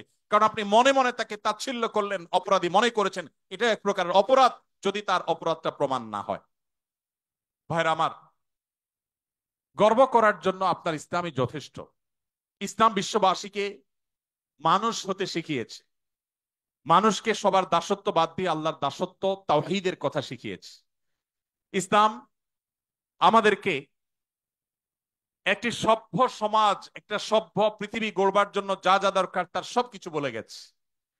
পৃথিবীর সভ্যতার ধ্বজাধারীরা যারা সভ্যতার সবক আমাদেরকে দেয়, তাদের ইতিহাস যদি আপনি খুলে দেখেন, দেখবেন তারা প্রত্যেকে নানাভাবে পৃথিবীর বিভিন্ন মানুষকে, বিভিন্ন ধর্মের বিভিন্ন বর্ণের মানুষকে তারা টর্চার করে আজ তারা সভ্য হয়েছে। কিন্তু মুসলমান, তার গর্ব করার যথেষ্ট কারণ আছে। প্রিয় নবী মুহাম্মদ সাল্লাল্লাহু আলাইহি সাল্লাম, তাকে আল্লাহ তাআলা যে দিন দিয়েছেন, এই দিন পৃথিবীতে বিস্তার করবার জন্য আজকের সভ্যতার ভেগধারী মানুষগুলো, যাদের দ্বারা আমরা অনেক বেশি প্রভাবিত, যারা আমাদেরকে আষ্টে পৃষ্ঠে গ্রাস করে ফেলেছে, যারা আমাদের নিজস্ব সংস্কৃতি পর্যন্ত আমাদেরকে ভুলিয়ে দিচ্ছে, সে মানুষগুলো দ্বারা আমরা প্রভাবিত হয়ে গেছি, কারণ ইসলামকে আমরা ভালো করে জানি না। এজন্য আমি আমার বক্তব্য শেষ করতে চাই এই উদাত্ত আহ্বান আবারও রেখে, আসুন ইসলামকে জানার চেষ্টা করি, ইসলামকে বোঝার চেষ্টা করি। আমরা বই পুস্তক হাতে নেই, কোরআনটা হাতে নেই, প্রিয় নবী সাল্লাল্লাহু আলাইহি সাল্লামের জীবনী গ্রন্থ হাতে নেই, আমরা হাতে নেই নবী করিম সাল্লাল্লাহু আলাইহি সাল্লামের সেই অমীয় বাণী হাদিসে রাসূল, আমরা হাতে নেই ইসলামের ইতিহাসের বই। এগুলো আমাদের চোখ খুলে দিবে, এগুলো আমাদের সামনের সে অন্ধকার পর্দাকে দূর করে দিবে, ইসলামকে নতুন করে অনুভব করার, উপলব্ধি করার সুযোগ এনে দিবে। সেই উদাত্ত আহ্বান আপনাদের সবার কাছে আমি ব্যক্ত রাখছি। এবং দীর্ঘ সময় আপনারা কষ্ট করে আমার এই আগোছালো এলোমেলো কথা শুনেছেন, আপনারা সমাজের সবচেয়ে গুরুত্বপূর্ণ অংশ, তারপরও আপনাদের মূল্যবান সময় আপনারা শুনেছেন। মাননীয় ভিসি মহোদয় সহ অন্যান্য শিক্ষকবৃন্দ আমাকে সুযোগ করে দিয়েছেন কিছু কথা বলবার জন্য। আমি খুব গোছানো ভালো বক্তব্য দিতে পারি যে সেরকম না, তারপর আপনারা সময় নিয়ে শুনেছেন, সেজন্য আপনাদেরকে ধন্যবাদ। যদি ভালো কিছু বলে থাকি, আল্লাহ তাআলা আমাকে, আপনাদের সবাইকে, আমাদেরকে আমল করার তৌফিক দান করুন। আমাদের সবাইকে ইসলামের আলো দ্বারা আলোকিত হয়ে আমাদের প্রিয় স্বদেশ, প্রিয় মাতৃভূমি এবং গোটা মানব জাতিকে আলোকিত করার তৌফিক আল্লাহ তাআলা আমাদের সবাইকে দান করুন। জাযাকুমুল্লাহু খায়রা ওয়া আখিরু দাওয়ানা আলহামদুলিল্লাহি রাব্বিল আলামিন। সময় তো হয়ে গেছে অনেক। প্রশ্নোত্তর সেশন থাকার কথা, কিন্তু আমাদের সময় অনেক গড়িয়ে গেছে। আমরা দেখি একটু সংক্ষেপ করে কিছু বলা যায় কিনা। অনেক প্রশ্ন। প্রথম প্রশ্ন, নির্দিষ্ট কিছু বিপদ কিভাবে দূর হবে? প্রায় 1 বছরের বেশি সময় ধরে সবর করার চেষ্টা করছি, আল্লাহর কাছে দোয়া করে যাচ্ছি, তবুও বিপদটা যেন রয়েই গেছে। মাঝে মাঝে সবরও করতে পারি না, হয়তো নিজেকে নিয়ন্ত্রণ করতে পারি না। অনেকটা সময় চলে গেছে, বিপদের পথ এখনো পার হয়নি। সবসময় আল্লাহর কাছে ফিরে আসি, চেষ্টা করি নিজেকে দিয়ে যতটুকু হয়। জানি আমার অনেক ভুল ত্রুটি আছে, সেগুলো নিয়ে আল্লাহর কাছে ক্ষমা চাই, বারবার ফিরে যায় আল্লাহর কাছে। এই বিপদ আর সবর নিয়ে কিছু নসিহত করতে, সামনে পথ কিভাবে অতিক্রম করতে পারি। আমি আমার বক্তব্যে বলেছি, মানব ইতিহাসের সবচাইতে বিপদগ্রস্ত মানুষটির নাম মুহাম্মদ সাল্লাল্লাহু আলাইহি সাল্লাম। মুহাম্মদ সাল্লাল্লাহু আলাইহি সাল্লামের চাইতে বেশি বিপদ সংকুল ছিল এরকম কোন মানুষের জীবন আপনি দেখাতে পারবেন না। এটা আমার বক্তব্য নয়, খোদ তার বক্তব্য। নবী সাল্লাল্লাহু আলাইহি সাল্লাম বলেছেন, আসাদ্দুন নাসে বালাআন আল আম্বিয়া সুম্মাল আমসাল ফাল আমসাল। সবচেয়ে বেশি বিপদগ্রস্ত ছিলেন, সবচেয়ে বেশি কষ্টে জর্জরিত ছিলেন নবী রাসূলগণ। এরপর নবী রাসূলদের সাথে যাদের যত বেশি সাদৃশ্য, যত বেশি মিল হবে, যাদের মধ্যে নবী রাসূলদের আদর্শ যত বেশি থাকবে, তাদের জীবনে বিপদ তত বেশি আসবে। অনেক মুসলিম বন্ধুরা প্রশ্ন করেন, ইসলাম যদি সত্য ধর্ম হয়, আল্লাহর অস্তিত্ব যদি সঠিক সত্য হয়, নাউজুবিল্লাহ, এরকম প্রশ্ন অনেক মুসলমানের সন্তান করেন, তাহলে মুসলমানরা কেন গোটা পৃথিবীতে মার খাচ্ছে? কেন ফিলিস্তিনেও আমরা দেখি বোমের নিচে মুসলমান? কেন কাশ্মীরেও আমরা দেখি নির্যাতনের নিচে মুসলমান? কেন সিরিয়াতেও আমরা দেখি নির্যাতিতে মুসলমান? কেন ইরাকে আমরা দেখি মার খাচ্ছে মুসলমান? কেন আফ্রিকা আমরা দেখি মার খাচ্ছে মুসলমান? কেন বার্মায় দেখি আমরা মার খাচ্ছে মুসলমান? কেন চায়নার উইঘুরে দেখছি আমরা মার খাচ্ছে মুসলমান? পৃথিবীর যেখানেই মায়ের খাচ্ছে, দেখবেন মুসলমান মায়ের নিচে আছে, উপরে মুসলমান নেই। তারপরও পৃথিবী বলবে মুসলমান সন্ত্রাসী। আমাদের অনেক মুসলমানকে তারা কনভিন্স করে ফেলেছে, অনেক মুসলমানের সন্তান কনভিন্স হয়ে গেছে, হ্যাঁ তাই তো, মুসলমানরা অনেক অশান্তি সৃষ্টি করে। দুইটা বিশ্বযুদ্ধ তো মুসলমানরাই করেছিল না? মুসলমানরা না? কত মানুষ মারা গেছে দুই বিশ্বযুদ্ধে? কত মানুষ? 100 মিলিয়নের বেশি মানুষ হত্যা করা হয়েছে দুইটি বিশ্বযুদ্ধে। মুসলমানরা করেছে। মুহাম্মদ সাল্লাল্লাহু আলাইহি সাল্লাম তার আদর্শকে পৃথিবীতে প্রতিষ্ঠিত করতে গিয়ে 27টি যুদ্ধে তাকে সশরীরে অংশগ্রহণ করতে হয়েছে। 27টি যুদ্ধে, 27টি যুদ্ধে তিনি অংশগ্রহণ করেছেন। এই সকল যুদ্ধে যত মানুষ মারা গেছে, সবগুলোর যোগফল কত জানা আছে আমাদের কারোর? মাত্র 1000 মানুষ। এর মধ্যে 600 জন বিশ্বাসঘাতকতার অপরাধে দণ্ডিত হয়ে মৃত্যুদণ্ডের মুখোমুখি হয়েছে, আর বাকি 400 মানুষ মারা গেছে 27টি যুদ্ধে। কল্পনা নয়, গল্প নয়, বাস্তব। এই জন্য বলেছি সিরাতের বই খোলেন, বিবেক খুলে যাবে। গোটা পৃথিবীতে ইসলামকে প্রতিষ্ঠা করতে গিয়ে মোহাম্মদ সাল্লাল্লাহু আলাইহি সাল্লাম 27টি যুদ্ধে অংশগ্রহণ করেছেন। সেখানে মানুষ মারা গেছে মাত্র 400। 400 মানুষের জীবনের বিনিময়ে 400 মানুষের মূল্য, এটা দিয়ে গোটা বিশ্বে ইসলামকে প্রতিষ্ঠিত করেছেন মোহাম্মদ সাল্লাল্লাহু আলাইহি সাল্লাম। একটা ইউনিয়ন দখল করতে গিয়ে তো 400 বেশি মানুষ মারা যায়। আজকের পৃথিবীর মানবতার সবক দেওয়া মানুষগুলো পাখির মতো মানুষ মেরে যেখানে সমান করে ফেলছে, সেই মানুষগুলোই আবার মুসলমানদেরকে বলে যে মুসলমানরা নাকি সন্ত্রাসী, মুসলমানরা নাকি পৃথিবীতে অশান্তি সৃষ্টি করছে। অথচ গোটা পৃথিবীর যেখানেই মার চলছে, যেখানেই যুদ্ধ চলছে, আপনি দেখবেন অস্ত্রের নিচে তাকালে দেখবেন মুসলমানের চেহারা। আর কোন ধর্মের মানুষের চেহারা আপনি দেখতে পাবেন না। সে আফ্রিকা থেকে নিয়ে বার্মা পর্যন্ত কোথাও আপনি দেখাতে পারবেন না। যুদ্ধ চলছে আর নিচে মুসলমানের চেহারা নাই, একটা জায়গা দেখাতে পারবেন না। এত কিছুর পরও মুসলমানকে গালি শুনতে হয়।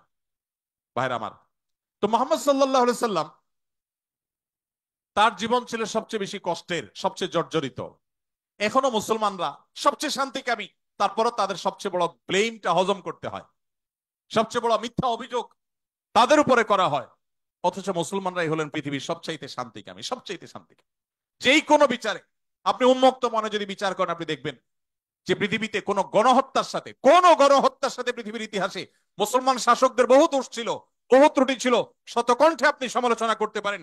আজকের বিশ্বের মোড়লরা যেভাবে গণহত্যা করছে, পাখির মতো নির্বিচারে মানুষ মারছে ফিলিস্তিনের মাটিতে, আজকে পৃথিবীর বিভিন্ন প্রান্তে তারা যেভাবে মানুষ খুন করছে, সেই মানুষগুলাই যখন কোনো ভিডিও ফুটেজে দেখেন ফেসবুকে, ইউটিউবে, তারা হেলিকপ্টার নিয়ে তাদের সেনাবাহিনী গিয়ে একটা গর্তে, কোনো একটা ড্রেনে কোনো কুকুর ছানা পড়ে গেছে, একটা বিড়ালের ছানা পড়ে গেছে, সেটা উদ্ধার করার জন্য তারা লেগে গেছে, আপনি তখন বলছেন ওয়াও কত মানবিক তারা। সেই তারা যখন কুকুরের জন্য বিশাল বড় হসপিটাল করছে, আপনি বলছেন কত মানবিক তারা। অথচ এরাই নির্বিচারে পাখির মতো মানুষ হত্যা করছে। এবং অনেক সভ্য দেশ আছে যেই দেশে শুধু ফিলিস্তিনি, নির্যাতিত ফিলিস্তিনিদের পক্ষে পতাকা নিয়ে আপনি রাস্তা বের হবেন, রাষ্ট্রের আইন অনুযায়ী আপনি অপরাধী বিবেচিত হবেন। এখনো আছে, এই সভ্য পৃথিবীতে আছে। তো যাই হোক, প্রিয় নবী সাল্লাল্লাহু আলাইহি সাল্লাম যে দিন রেখে গেছেন, এখানে মুসলমান কোণঠাসা থাকবে এটাই স্বাভাবিক। আমার কথা কি ছিল সেখান থেকে, যে অনেক বন্ধু বলে কেন মুসলমানরা এত মায়ের খাচ্ছে যদি ইসলাম সত্য হয়। হ্যাঁ, ইসলাম সত্য যে তার প্রমাণই এটা যে মুসলমানরা মায়ের খাবে। মুসলমানরা কখনো জুলুম করবে না, জুলুমের শিকার হতে পারে, মুসলমান কখনো জালিমের আসনে যাবে না। ব্যক্তিগত পর্যায়ে মুসলমান জালিম থাকতে পারে, সামষ্টিক ভাবে, সামগ্রিক ভাবে বিশ্ববাসীর উপরে জুলুম এটা ছড়িয়ে দিবে, জুলুমের স্টিম রোলার চালাবে মুসলমানরা সামষ্টিক ভাবে, এটা কোনোদিন হয়নি, ইতিহাসে কোনোদিন হবেও না। অতএব যারা মনোবেদনা আছেন, কষ্টে আছেন, বিপদে আছেন, ভেঙে পড়েন যে এত বিপদ কেন, তারা নিজেদেরকে অনেক সময় মনে করেন যে আমি অপরাধী। না, এটা বরং সান্ত্বনার ব্যাপার। যে যত ইমানদার হবে তার জীবনে যত পরীক্ষা আসবে তার থেকে তত কষ্ট করতে হবে এবং কষ্টের মধ্য দিয়ে পার হতে হবে। ইমানদারের সাফল্য হলো যে যত কষ্টই হোক না কেন, একভাবে না একভাবে কষ্ট শেষ হবে। কোনোভাবে যদি শেষ না হয়, মৃত্যুর মাধ্যমে শেষ হবে। এরপরে যদি আল্লাহ তাআলা আমাকে জান্নাত অফার করেন, যে বান্দা তুমি অনেক কষ্ট করেছো, তোমাকে আমি জান্নাত অফার করছি, তাহলে আমার সারা জীবনের কষ্টের বিনিময়ে অনন্তকালের জান্নাত পেয়ে গেলে এটা নিশ্চয়ই লাভজনক ডিল। ভাইরা আমার, দুঃখ বা কষ্টে যখন থাকি তখন আমরা সাধারণত এই বিষয়গুলোকে এভাবে অনুভব করতে পারি না, একটু কষ্ট হয়। যখনই আপনি আমি দুঃখে পতিত হব, আমাদের নবীজির কথা স্মরণ করব, যে তার চাইতে দুঃখে কেউ ছিল না, সবচেয়ে কষ্টে ছিলেন, কিন্তু তার চাইতে সাকসেসও পৃথিবীতে কেউ ছিল না। ইন্টারেস্টিং বিষয়, সবচেয়ে দুঃখী মানুষ সবচেয়ে সফল মানুষ। কি অর্থে সফল? ওই যে তার মিশনকে তিনি সবচেয়ে ভালোভাবে বাস্তবায়ন করেছেন। প্রথম এবং দ্বিতীয় বিশ্বযুদ্ধের মধ্যে 100 মিলিয়ন মানুষ হত্যা করতে হয়নি। তার আদর্শকে তিনি পৃথিবীতে অত্যন্ত চমৎকার ভাবে প্রতিষ্ঠা করে গেছেন, সবচেয়ে শান্তিপূর্ণ ভাবে, সবচেয়ে কম মানুষের জীবনের মূল্যের বিনিময়। অতএব কষ্ট যখন হবে আমাদের সবর করতে হবে ওই কথা চিন্তা করে। আমাদের সমাজে একটা কুসংস্কারাচ্ছন্ন বিশ্বাস আছে, উক্তি আছে, এখনো গ্রামে গঞ্জে এমনকি শহরে অনেক মানুষ আছে, কারোর যদি বিপদ আপদ পিছ না ছাড়ে, একের পর এক বিপদ লেগেই আছে। দেখবেন অনেকে কমেন্ট করে, লোকটা কত বড় অপরাধী হলে একটার পর একটা বিপদ লেগে আছে, কত খারাপ মানুষ। অথচ একটার পর একটা বিপদ লেগে থাকা এটা মানুষের খারাপ হওয়ার কোনো প্রমাণ নয়। একটা মানুষ ফেরেশতার মতো ভালো মানুষ হয়েও তার উপরে বিপদ হতে পারে, বরং কখনো কখনো লাগাতার এবং ধারাবাহিক বিপদ এটা তার সততার, আল্লাহ ভীরুতার, আল্লাহর নেককার বান্দা হওয়ার প্রমাণও হতে পারে।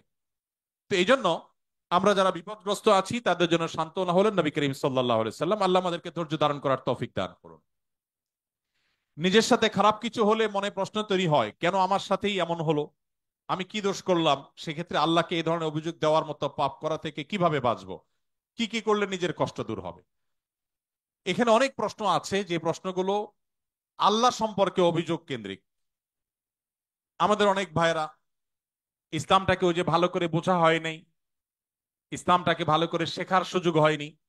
আমরা আমাদের বিবেক দিয়ে আল্লাহ সুবহানাহু ওয়া তাআলাকে জাজ করে অনেক প্রশ্ন করি।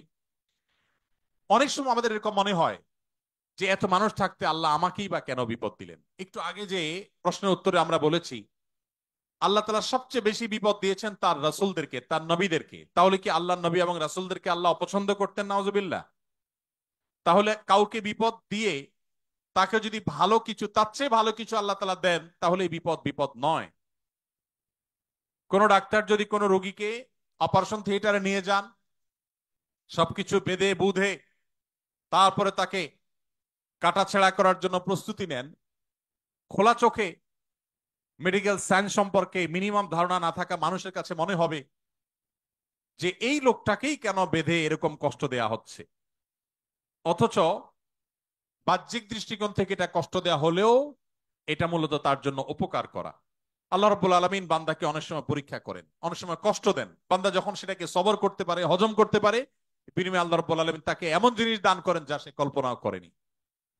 একটি আমল আছে যে আমলের বিনিময়ে আল্লাহ তাআলা দিবেন ব্ল্যাঙ্ক চেক দিয়ে বিনিময় দেওয়ার মতো করে, হিসেব ছাড়া। একটি মাত্র আমল আছে, আর কোনো আমল নাই। যে আমল সম্পর্কে আল্লাহ রাব্বুল আলামিন কোরআনে কারিমে বলেছেন যে এই আমলটি করলে দুনিয়াতে কোনো কাজের বিনিময় যেরকম ব্ল্যাঙ্ক চেক দিয়ে দিলে আমরা মনে করি যে ফিগার তার মতো বসা নিতে পারবে, সবচাইতে বড় অ্যামাউন্টটা সে বসাতে পারবে, ঠিক একইভাবে একটি আমল করলে কিয়ামতের ময়দানে বান্দাকে আল্লাহ তাআলা হিসেব করে করে কয় ওয়াক্ত নামাজ পড়েছো, কয়টা রোজা রেখেছো, কয় টাকা দান করেছো, কয়বার কোরআন তেলাওয়াত করেছো, কয়বার তাসবিহ করেছো, এভাবে হিসেব করে করে আল্লাহ তাআলা দিবেন না। আল্লাহ তাআলা থোক ব্ল্যাঙ্ক চেকের মতো হিসেব ছাড়া দিয়ে দিবেন একটা আমলের বিনিময়। সে আমলটা কি? কোরআনে কারিমে আল্লাহ বলেছেন ইন্নামা ইউওয়াফাস সাবিরুনা আজরাহুম বিগাইরি হিসাব। যারা তাদের জীবনে ধৈর্যশীল হিসেবে নিজেদেরকে প্রমাণ করতে পেরেছে। ইবাদত করতেও ধৈর্যের প্রয়োজন হয়, অপরাধ এবং পাপের পথ না মানানোর জন্য ধৈর্যের সংযমের প্রয়োজন হয়, আর বিপদ আপদে কষ্টে তো নিজেকে ধৈর্যশীল রাখতেই হয়। এই ধৈর্য যদি কেউ ধরতে ধরতে পারে, নবী কোরআনে কারিমে আল্লাহ তাআলা বলেছেন ইন্নামা ইউওয়াফাস সাবিরুনা আজরাহুম বিগাইরি হিসাব। ধৈর্যশীলদের বিনিময় আল্লাহ তাআলা দিবেন হিসেব ছাড়া, ব্ল্যাঙ্ক চেকের মতো। এই জন্য নিজের জন্য খারাপ কিছু হলো, নিজের কোনো বিপদ হলো, আর তখন আমি মনে করলাম আল্লাহ আমাকেই বা কেন দিলেন। আল্লাহ আপনাকে ভালোবাসেন, সেজন্য আপনাকে তা দিয়েছেন। এটি আমার কথা নয়। নবী সাল্লাল্লাহু আলাইহি সাল্লাম বলেছেন ইন্নাল্লাহা ইযা আহাব্বা কওমান ইবতালাহুম। আল্লাহ যখন কোন সম্প্রদায়কে, কোন মানুষকে ভালোবাসেন তাকে পরীক্ষায় ফেলেন, তাকে বিপদে ফেলেন। এটা আল্লাহ সুবহানাহু ওয়া তাআলার সিস্টেম। এই জন্য যারা বিপদগ্রস্ত হয়ে আমরা মন খারাপ করি তাদের জন্য এই সমস্ত হাদিসে রয়েছে সান্ত্বনা। ক্যাম্পাসে অনেক সময় কম্পিউটার বা মোবাইলে গেমস কম্পিটিশন হয়, এতে অংশগ্রহণ করার ব্যাপারে শরিয়া দৃষ্টিভঙ্গি কি? আমি জানি না আপনাদের ক্যাম্পাসে কিরকম গেমস এর কম্পিটিশন হয়, কি ধরনের হয়, সেটার স্বরূপ কি। যদি এমন কোন কম্পিটিশন হয় যেটা বাহ্যিক দৃষ্টিকোণ থেকে গেমস বলা হলেও সেটা জ্ঞানমূলক, সেখানে শিক্ষার কোনো ব্যাপার আছে, সেখানে কোনো টেকনিক্যাল বিষয়ের কোনো কম্পিটিশনের ব্যাপার আছে, যদি এরকম হয় তাহলে সেটা শরিয়া দৃষ্টিকোণ থেকে নাজায়েজ নয়। আর যেই গেমস নিছকই গেমস, এখানে কোনো টেকনিক্যাল উন্নয়নের ব্যাপার নেই, এখানে কোনো কারিগরি দক্ষতার কম্পিটিশনের ব্যাপার নেই, নিছকই টাইম পাস, তো এটা একজন মুসলমানের জন্য কোন অবস্থাতে শরীয়ত জায়েজ করেনি। কোরআনে কারীমের 18 নম্বর পারার সূরা মুমিনুন একদম শুরুর দিকে প্রথম 3-4টি আয়াতের মধ্যে আল্লাহ তাআলা বলেছেন ওয়াল্লাযীনা হুম আনিল লাগওয়ি মুরিদুন। যারা অহেতুক কাজ থেকে বেঁচে থাকে, আল্লাহ তাআলা আরো কিছু বৈশিষ্ট্যের অধিকারী মানুষদেরকে বলেছেন উলাইকা হুমুল ওয়ারিসুন আল্লাযীনা ইয়ারিসুনাল ফিরদাউস হুম ফি খালিদুন। এই মানুষগুলোই জান্নাতুল ফিরদাউসের অধিকারী হতে পারবে কিয়ামতের দিন, এবং সেখানে তারা চিরকাল থাকবে।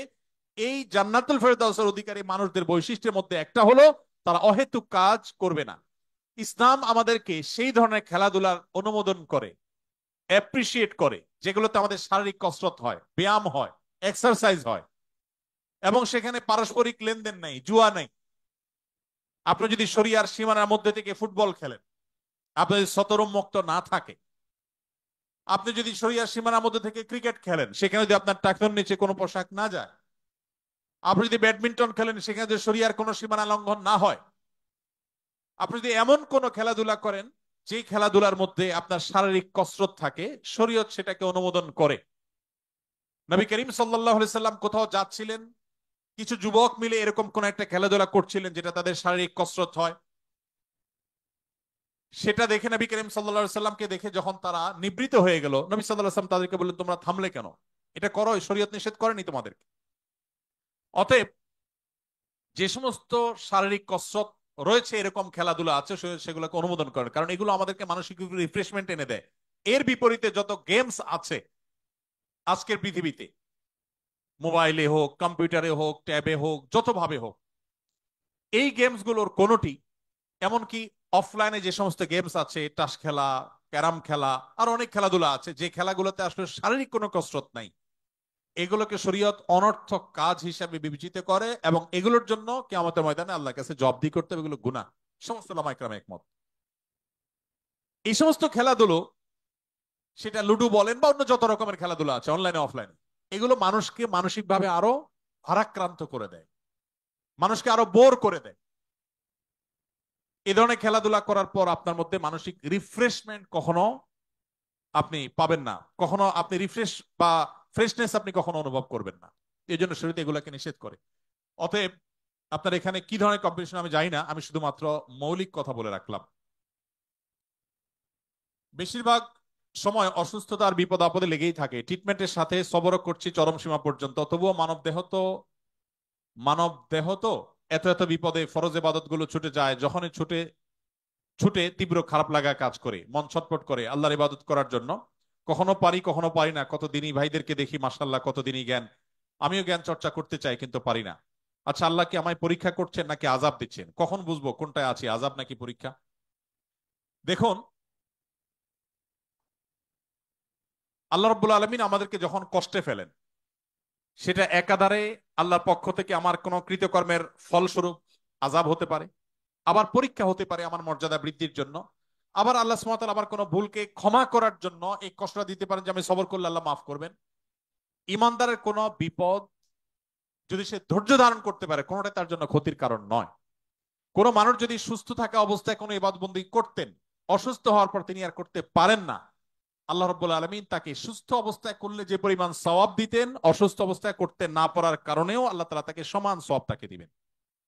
তো এই জন্য একজন ইমানদার তার এই সমস্ত কারণে ডিপ্রেসড হওয়ার কোনো কারণ নাই। অনেক মুরব্বীরা আছেন, বৃদ্ধ মানুষ আছেন, যে চাইলে অনেক নফল আমল করতে পারেন না। তাদের জন্য সান্ত্বনার বিষয় হলো যে আপনি সুস্থ সবল থাকা অবস্থায় যদি আমল করে থাকেন, তাহলে এখন অসুস্থ অবস্থা করতে না পারার কারণে আল্লাহ তাআলা আপনাকে বঞ্চিত করবেন না, আপনাকে ওই পেনশনের মতো করে সওয়াব দিবেন ইনশাআল্লাহ তাআলা।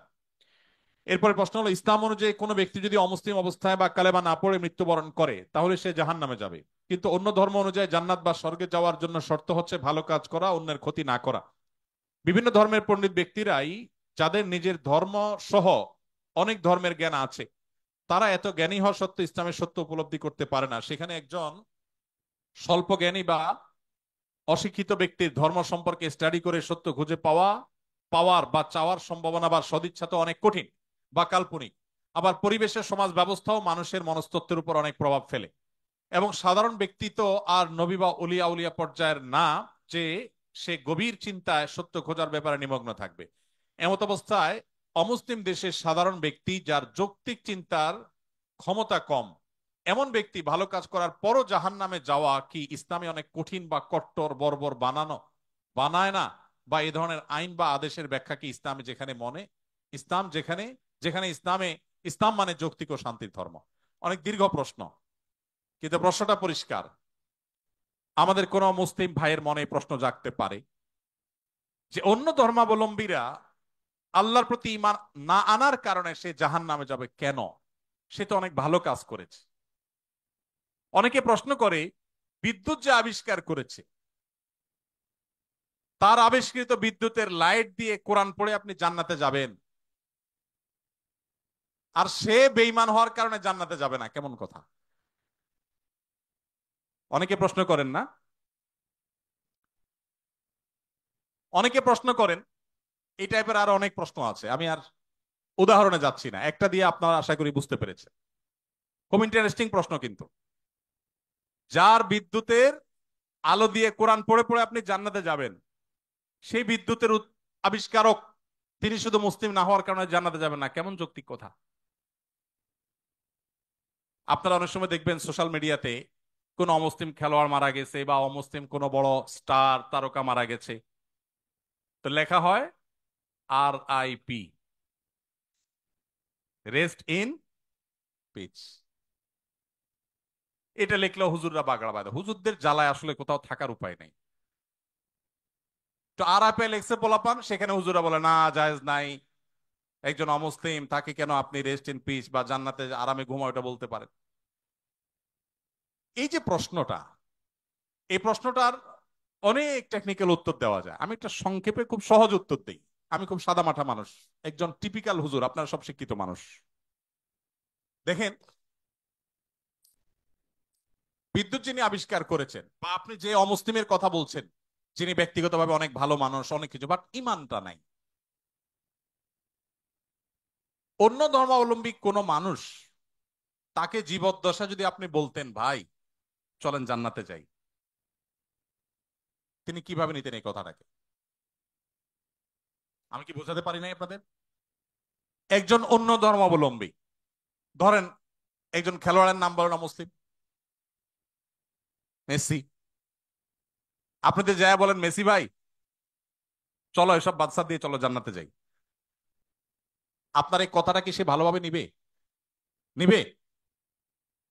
জীবদ্দশায় যে সমস্ত অমুসলিমেরা তাদের জীবনে ভালো মন্দ যাই থাকুক না থাকুক, সে আলাপ সাইডে রেখে আসুন আমরা বাস্তবিক আলাপে আসি। একজন অন্য ধর্মাবলম্বী মানুষ, তাকে আপনি যদি বলতেন, যার জীবদ্দশা, বিদ্যুতের আবিষ্কারককে যদি আপনি পাইতেন এবং তাকে যদি আপনি বলতেন যে ভাই এসব বিদ্যুৎ টিদ্যুৎ বানানো ছাড়ে চলো জান্নাতে চলো, সে কি আপনার এই আহ্বানকে পজিটিভলি নিতেন? অন্য কোন ধর্মের মানুষকে যদি আপনি বলতেন যে ভাই জান্নাতে চলো, সে জান্নাত বিশ্বাসিত করে না। আপনি জান্নাতে যাওয়ার আহ্বান করলেও এটাকে সে ডিনাই করতো। তো জীবদ্দশায় যে লোক জান্নাতে যেতে চাইতো না, মরার পরে আপনি তাকে টেনে যদি জান্নাতে নিতে চান, এটা কি তার প্রতি সুবিচার হবে না অবিচার হবে? আমি কি বোঝাতে পেরেছি? মারার পরে এখন আপনি বলতেছেন RIP, রেস্ট ইন পিচ। ওয়ারেস সে জীবদ্দশায় তাকে আপনি জাহাজের শেকল দিয়ে বেঁধে টেনেও জান্নাতে নিতে পারতেন না। সে বলতো অসম্ভব, কি বলো তুমি, পাগল নাকি, আমি মুসলমান নাকি, কিসের জান্নাত, আমি যাব না। যে জীবদ্দশায় জান্নাতে তাকে টেনে নেওয়া যাইতো না, মরার পর আপনি বলতেছেন হ্যাঁ অমুসলিম হয়েছে তাতে কি হয়েছে, তার তো অনেক ভালো কাজ আছে, তাহলে কেন সে জান্নাতে যাবে না? এটা কেমন অবিচার? আপনার এই চাওয়াটাই তো অবিচার, আপনার এই চাওয়াটাই তো অযুক্তি। ভাইরা আমার, আমরা আল্লাহ সুবহানাহু ওয়া তাআলাকে আমাদের মতো করে ভাবি। আমরা চিন্তা করি একটা মানুষের সব ঠিক আছে, শুধু ইমানটা একটু নাই, শুধু ইমানটা নেই, আর সব ঠিক আছে। শুধু ঠিক আছে না, আমাদের মুসলমানদের চাইতে অনেক বেশি ডিসিপ্লিন মেনটেন করে, অনেক মাশাআল্লাহ তাদের আচার আচরণ সুন্দর, পারতপক্ষে কোনো পশুকে কষ্ট দেয় না, যদিও মুসলমানকে বোমা মারে, অনেক ভালো ভালো গুণ আছে। এত ভালো একটা মানুষ, এরা জান্নাতে যাবে না কেমন কথা হলো? সবই আছে শুধু ইমানটা নেই। ব্যাপারটা কেমন হয়েছে? ধরুন এই যে মোবাইল ব্যাংকিং, নগদ, বিকাশ, এটা সেটা, এম ক্যাশ, অনেকগুলো আছে। মোবাইল ব্যাংকিং বা এই যে ডিজিটাল পৃথিবীতে যে অ্যাকাউন্ট নম্বর, এই টেকনোলজি সম্পর্কে কোনো ধারণা নাই। আফ্রিকার জঙ্গল থেকে একটা মানুষকে আপনি তুলে আনলেন, যেই লোকটা, বা আফ্রিকার জঙ্গল যাওয়া লাগবে না, আমাদের দেশে এখনো অনেক মানুষ এমন থাকতে পারে, কোন গ্রামে গঞ্জের চিপা চাপায় এমন কোন মুরব্বী বৃদ্ধ মানুষ থাকতে পারে যে এগুলা কিছু বুঝেন না, যে নাম্বারগুলা ভ্যালু কি। এরকম কোন মানুষের সামনে ধরুন দুটা লোক ঝগড়া করছে, ঝগড়া করছে তাদের পাওনা টাকা নিয়ে, একজন পাওনাদার আর একজন দেনাদার। পাওনাদার ঝগড়া করছে যে তুমি, আমি যেই নাম্বার দিলাম তুমি সেই নাম্বারে টাকাটা না দিয়ে আরেক নাম্বারে দিছো, তুমি এত বড় একটা ভুল করলা, টাকাটা আমি পাইলাম না, আমার দরকার ছিল, তোমার সাথে কমিটমেন্ট ছিল তুমি দিবা, কেন দিলা না? এটা নিয়ে তিনি খুব ঝামেলা করছে। আর ওই বেচারা বলতেছে ভাই সবই ঠিক আছে, শুধু একটা ডিজিট ভুল হয়েছিল, জাস্ট একটা ডিজিট, টাকা তো আমি ভাই পুরাটাই দিছি, 10,000 10,000-এ দিছি, একটা ডিজিট ভুল হয়েছে, এত চিল্লাচিল্লি কি আছে ভাই? আরেক ভদ্রলোক, আরেক ভদ্রলোক তিনিও দেনাদার, তিনি 10,000-এর জায়গায় মাত্র 2,000 দিয়েছেন, তিনিও 10,000 দেনা ছিলেন। তার ব্যাপারে সে এতটা রাগারাগি করছে না, বলছে ভাই 2,000 দিছো, তাও তো দিছো, আমার অ্যাকাউন্টে আসছে ঠিক মতো, ভালো, আর বাকিটা দিয়ে দিও টাইম মতো, ঠিক আছে। এখন ওই যে বৃদ্ধ চাচা, যে এই টেকনোলজি সম্পর্কে কোনো ধারণা নাই, সে চাচা এসে এখন বলতেছে ভাই একটা লোক 2,000 দিল, তুমি খুশি হয়ে গেলা, আর এই বেচারা 10,000 দিল, 10,000 দিছে, পুরাটাই দিছে, লাগলে আরো 2,000 হয়তো বাড়াইয়াও দিছে, শুধু একটা ডিজিটের ভুলের কারণে এত চেঁচাচেঁচির কি আছে? এই চাচাকে কেউ বুঝাতে পারবে? কেন বোঝাতে পারবে না? কারণ এই টেকনোলজিটা তার জানা নাই। ভাইরা আমার, আমাদের অনেক বন্ধু আছেন যারা আল্লাহর অনেক বিধানকে, শরিয়ার অনেক বিধানকে, কোরআনের অনেক নির্দেশকে তাদের লজিক দিয়ে তারা বিচার করে। এটা তো ইলজিক্যাল, এটা তো অযৌক্তিক। আরে ভাই, আরবিতে একটা প্রবাদ আছে, আল ইনসানু আদা উল্লিমা জাহিলু। মানুষের কাছে যে বিষয়ে অজানা থাকে সেটা তার কাছে শত্রু মনে হয়। আপনি যে টেকনোলজি জানবেন না সেটা আপনার কাছে ইলজিক্যাল মনে হবে। বিদ্যুৎ আবিষ্কার হয়েছে আজ থেকে কত বছর আগে? কত বছর আগে? যতশো বছর আগেই হোক, ধরেন 500 বছর আগের পৃথিবীর কোনো মানুষ, বিদ্যুৎ আবিষ্কার হওয়ার আগের পৃথিবীর কোনো মানুষ, তাকে যদি বলা হতো যে এখানে ওয়ালে একটা সুইচ আছে, এখানে টিপ দিলে ওই 20 হাত দূরে ফ্যান ঘোরা শুরু করবে, এটা যদি বলা হতো, তার কাছে এই কথাটা কি লজিক্যাল হতো না ইলজিক্যাল হতো? লজিক্যাল হতো। সে বলতো হাস্যকর, তাই না? ফেসবুকীয় ভাষায় সে বলতো কি, জাস্ট হাস্যকর। টিপ দিবা এখানে ওয়ালে, ফ্যান ঘুরবে 20 হাত দূরে, কিভাবে সম্ভব? ফালতু কথা, গল্পের আর জায়গা পাও না মিয়া। কারণ সে টেকনোলজিটা জানা নাই।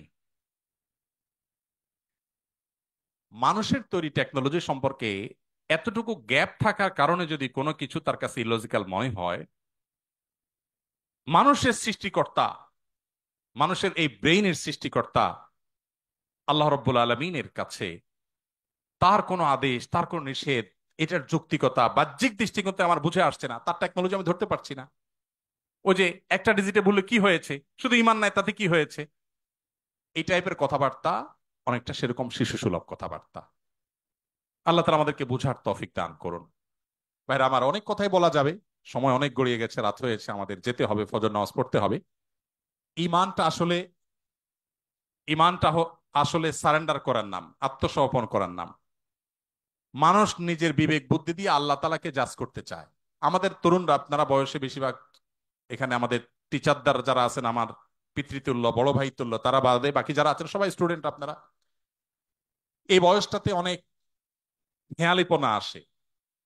ওই যে বৃদ্ধ চাচার মতো ডিজিটের হিসাব কষাকষি শুরু হয়, আল্লাহর সাথে পাল্লা দেয়া দেই শুরু হয়, আল্লাহ এটা কেন বললেন, ওইটা কেন বললেন।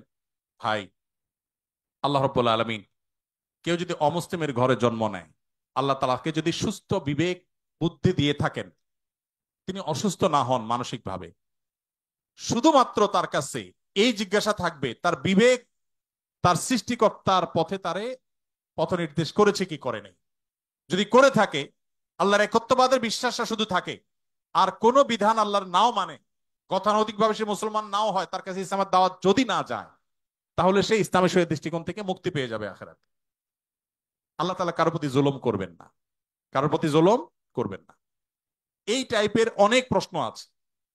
গত 4-5 দিন আগে, সম্ভবত গত বুধবারে, ডেনমার্কের কোপেনহেগেনে একটা প্রোগ্রামে এক ভাই, প্রশ্ন দেখে বুঝলাম যে নাস্তিক ভাইটা 10-15টা প্রশ্ন করেছেন। এদিকে আমার ফ্লাইটের টাইম কাছাই গেছে, আমি ওই প্রশ্নগুলো টাচই করতে পারি না, খুব দুঃখ রয়ে গেছে আমার মনে।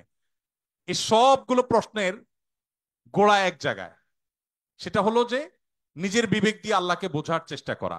আল্লামা ইকবালের নাম আপনারা শুনেছেন, ভারতবর্ষের একজন বড় কবি ছিলেন। আল্লামা ইকবাল বলেছেন, জু সমঝ মে আ গই ও ফির খুদা ক্यों कर हुआ। যাকে আপনার বিবেক দিয়ে ক্যাপচার করে ফেলতে পেরেছেন, আয়ত্ত করে ফেলতে পেরেছেন, সে আবার আল্লাহ হলো কিভাবে? আল্লাহ তো সে অসীম সত্তার, সত্তার নাম, যে অসীম সত্তাকে আপনার আমার বিবেক দিয়ে, আমার বুদ্ধি দিয়ে তার সকল আদেশ নিষেধের সকল তত্ত্বের যৌক্তিকতা আমরা ধরতে পারবো না। এটাই তো আল্লাহর অসীমত্বের পরিচয়। একজন অধীনস্থ যদি একজন মালিকের সকল কাজের সকল পলিসির যৌক্তিকতা তার মাথায় না ধরে, হতে পারে না। কোম্পানির মালিক আর কোম্পানির একজন ড্রাইভার, এখানে আমার বড় ভাই ডাক্তার মহিউদ্দিন ভাই আছেন, এত বড় প্রতিষ্ঠানের মালিক, এতগুলো মেডিকেল কলেজ, এতগুলো মানুষ তার কাজ করে। এখন উনি যদি ওনার একজন সাধারণ কর্মচারীকে বলেন এই জিনিসটা অমুক জায়গা দিয়ে আসো, ওইটা অমুক জায়গা নিয়ে আসো, সে যদি বলে স্যার কেন করব, যদি বলে যে অমুক রেটে দিয়ে আসো, স্যার কেন দিয়ে আসবো, কথায় কথা যদি সে স্যার কেন বলে, তাহলে এই মায়ের খাওয়ার উপযুক্ত হবে কি হবে না? কেন মায়ের খাওয়া উপযুক্ত হবে বলেন তো? আরে মিয়া, আমার সব কেন যদি তুমি বুঝে যাইতা, তাহলে তুমি তো ডাক্তার মহিউদ্দিন হয়ে যেতা, তাহলে তুমি তো আকিজ গ্রুপের চেয়ারম্যান হয়ে যেতা, তাহলে তুমি তো শত শত হাজার হাজার কোটি টাকা বিজনেস করতে পারতা। আমার সব কিছুর যৌক্তিকতা তোমার বুঝে আসবে না। তুমি আমার জায়গায় আসতে বহু সময় লাগবে, আমার এই বয়স পার হয়েছে এগুলো বুঝতে বুঝতে। এটা যদি হয় একজন মানুষে মানুষের তফাৎ, সেখানে সৃষ্টি হয়ে আল্লাহর সমস্ত আদেশ আমার বুঝতে হবে, আমার বুঝে আসে নাই, তাহলে আমি কেন মানবো? এটা সবচেয়ে হাস্যকর। আল্লাহ তাআলা আমাদেরকে আল্লাহর প্রতি পরিপূর্ণ ঈমান আনার তৌফিক দান করুন।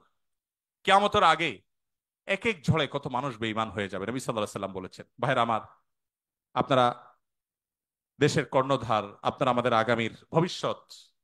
আমি আবারও আপনাদেরকে বলবো, প্লিজ, ওয়াজ নির্ভর ধর্ম পালন নয়, কোরআন এবং হাদিস থেকে জ্ঞান অর্জন করুন। শুধুমাত্র মুখস্থ বাণী নয়, শুধুমাত্র মোটিভেশন বা অনুপ্রেরণামূলক বক্তব্য নয়, কোরআন এবং হাদিসের পাতা খুলুন।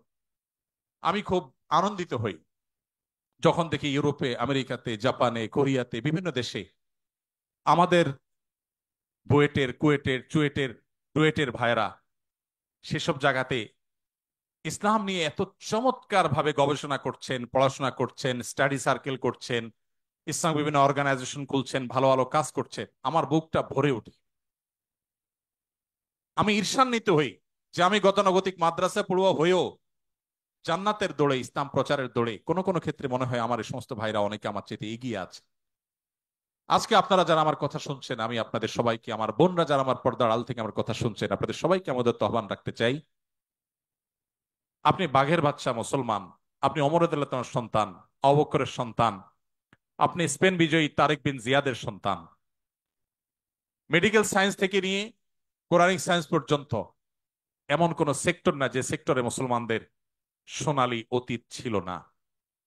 সেটিকে উদ্ধার করবার জন্য আপনার নিজেকে আগে আপনার ইসলামটা বুঝতে হবে। আপনি বুঝে শুনে পড়াশোনা করে মুসলমান হতে হবে, সেই চেষ্টাটা আপনারা করবেন, সে আমার আহ্বান রইল। আপনাদের যে সমস্ত প্রশ্নের উত্তর আমি দিতে পারলাম না সময়ের অভাবের কারণে, এই সবগুলো প্রশ্ন আমি নিয়ে যাচ্ছি। আমি কোথাও কোনো প্রশ্ন সাধারণত ফেলি না, রিপিটেড প্রশ্ন না থাকলে সে প্রশ্নগুলো উত্তর দেওয়ার চেষ্টা করি। আমার মনে চাইছিল উত্তর দিতে, কিন্তু রাত অনেক গড়িয়েছে, আপনাদের ঘুমোতে হবে, আমার ফজরের পরে মিটিং আছে, যার কারণে আমাকে দৌড়াতে হবে। অনেকগুলো প্রশ্ন আছে, সবগুলোর উত্তর দিতে পারলে আমার কাছে অনেক ভালো লাগতো।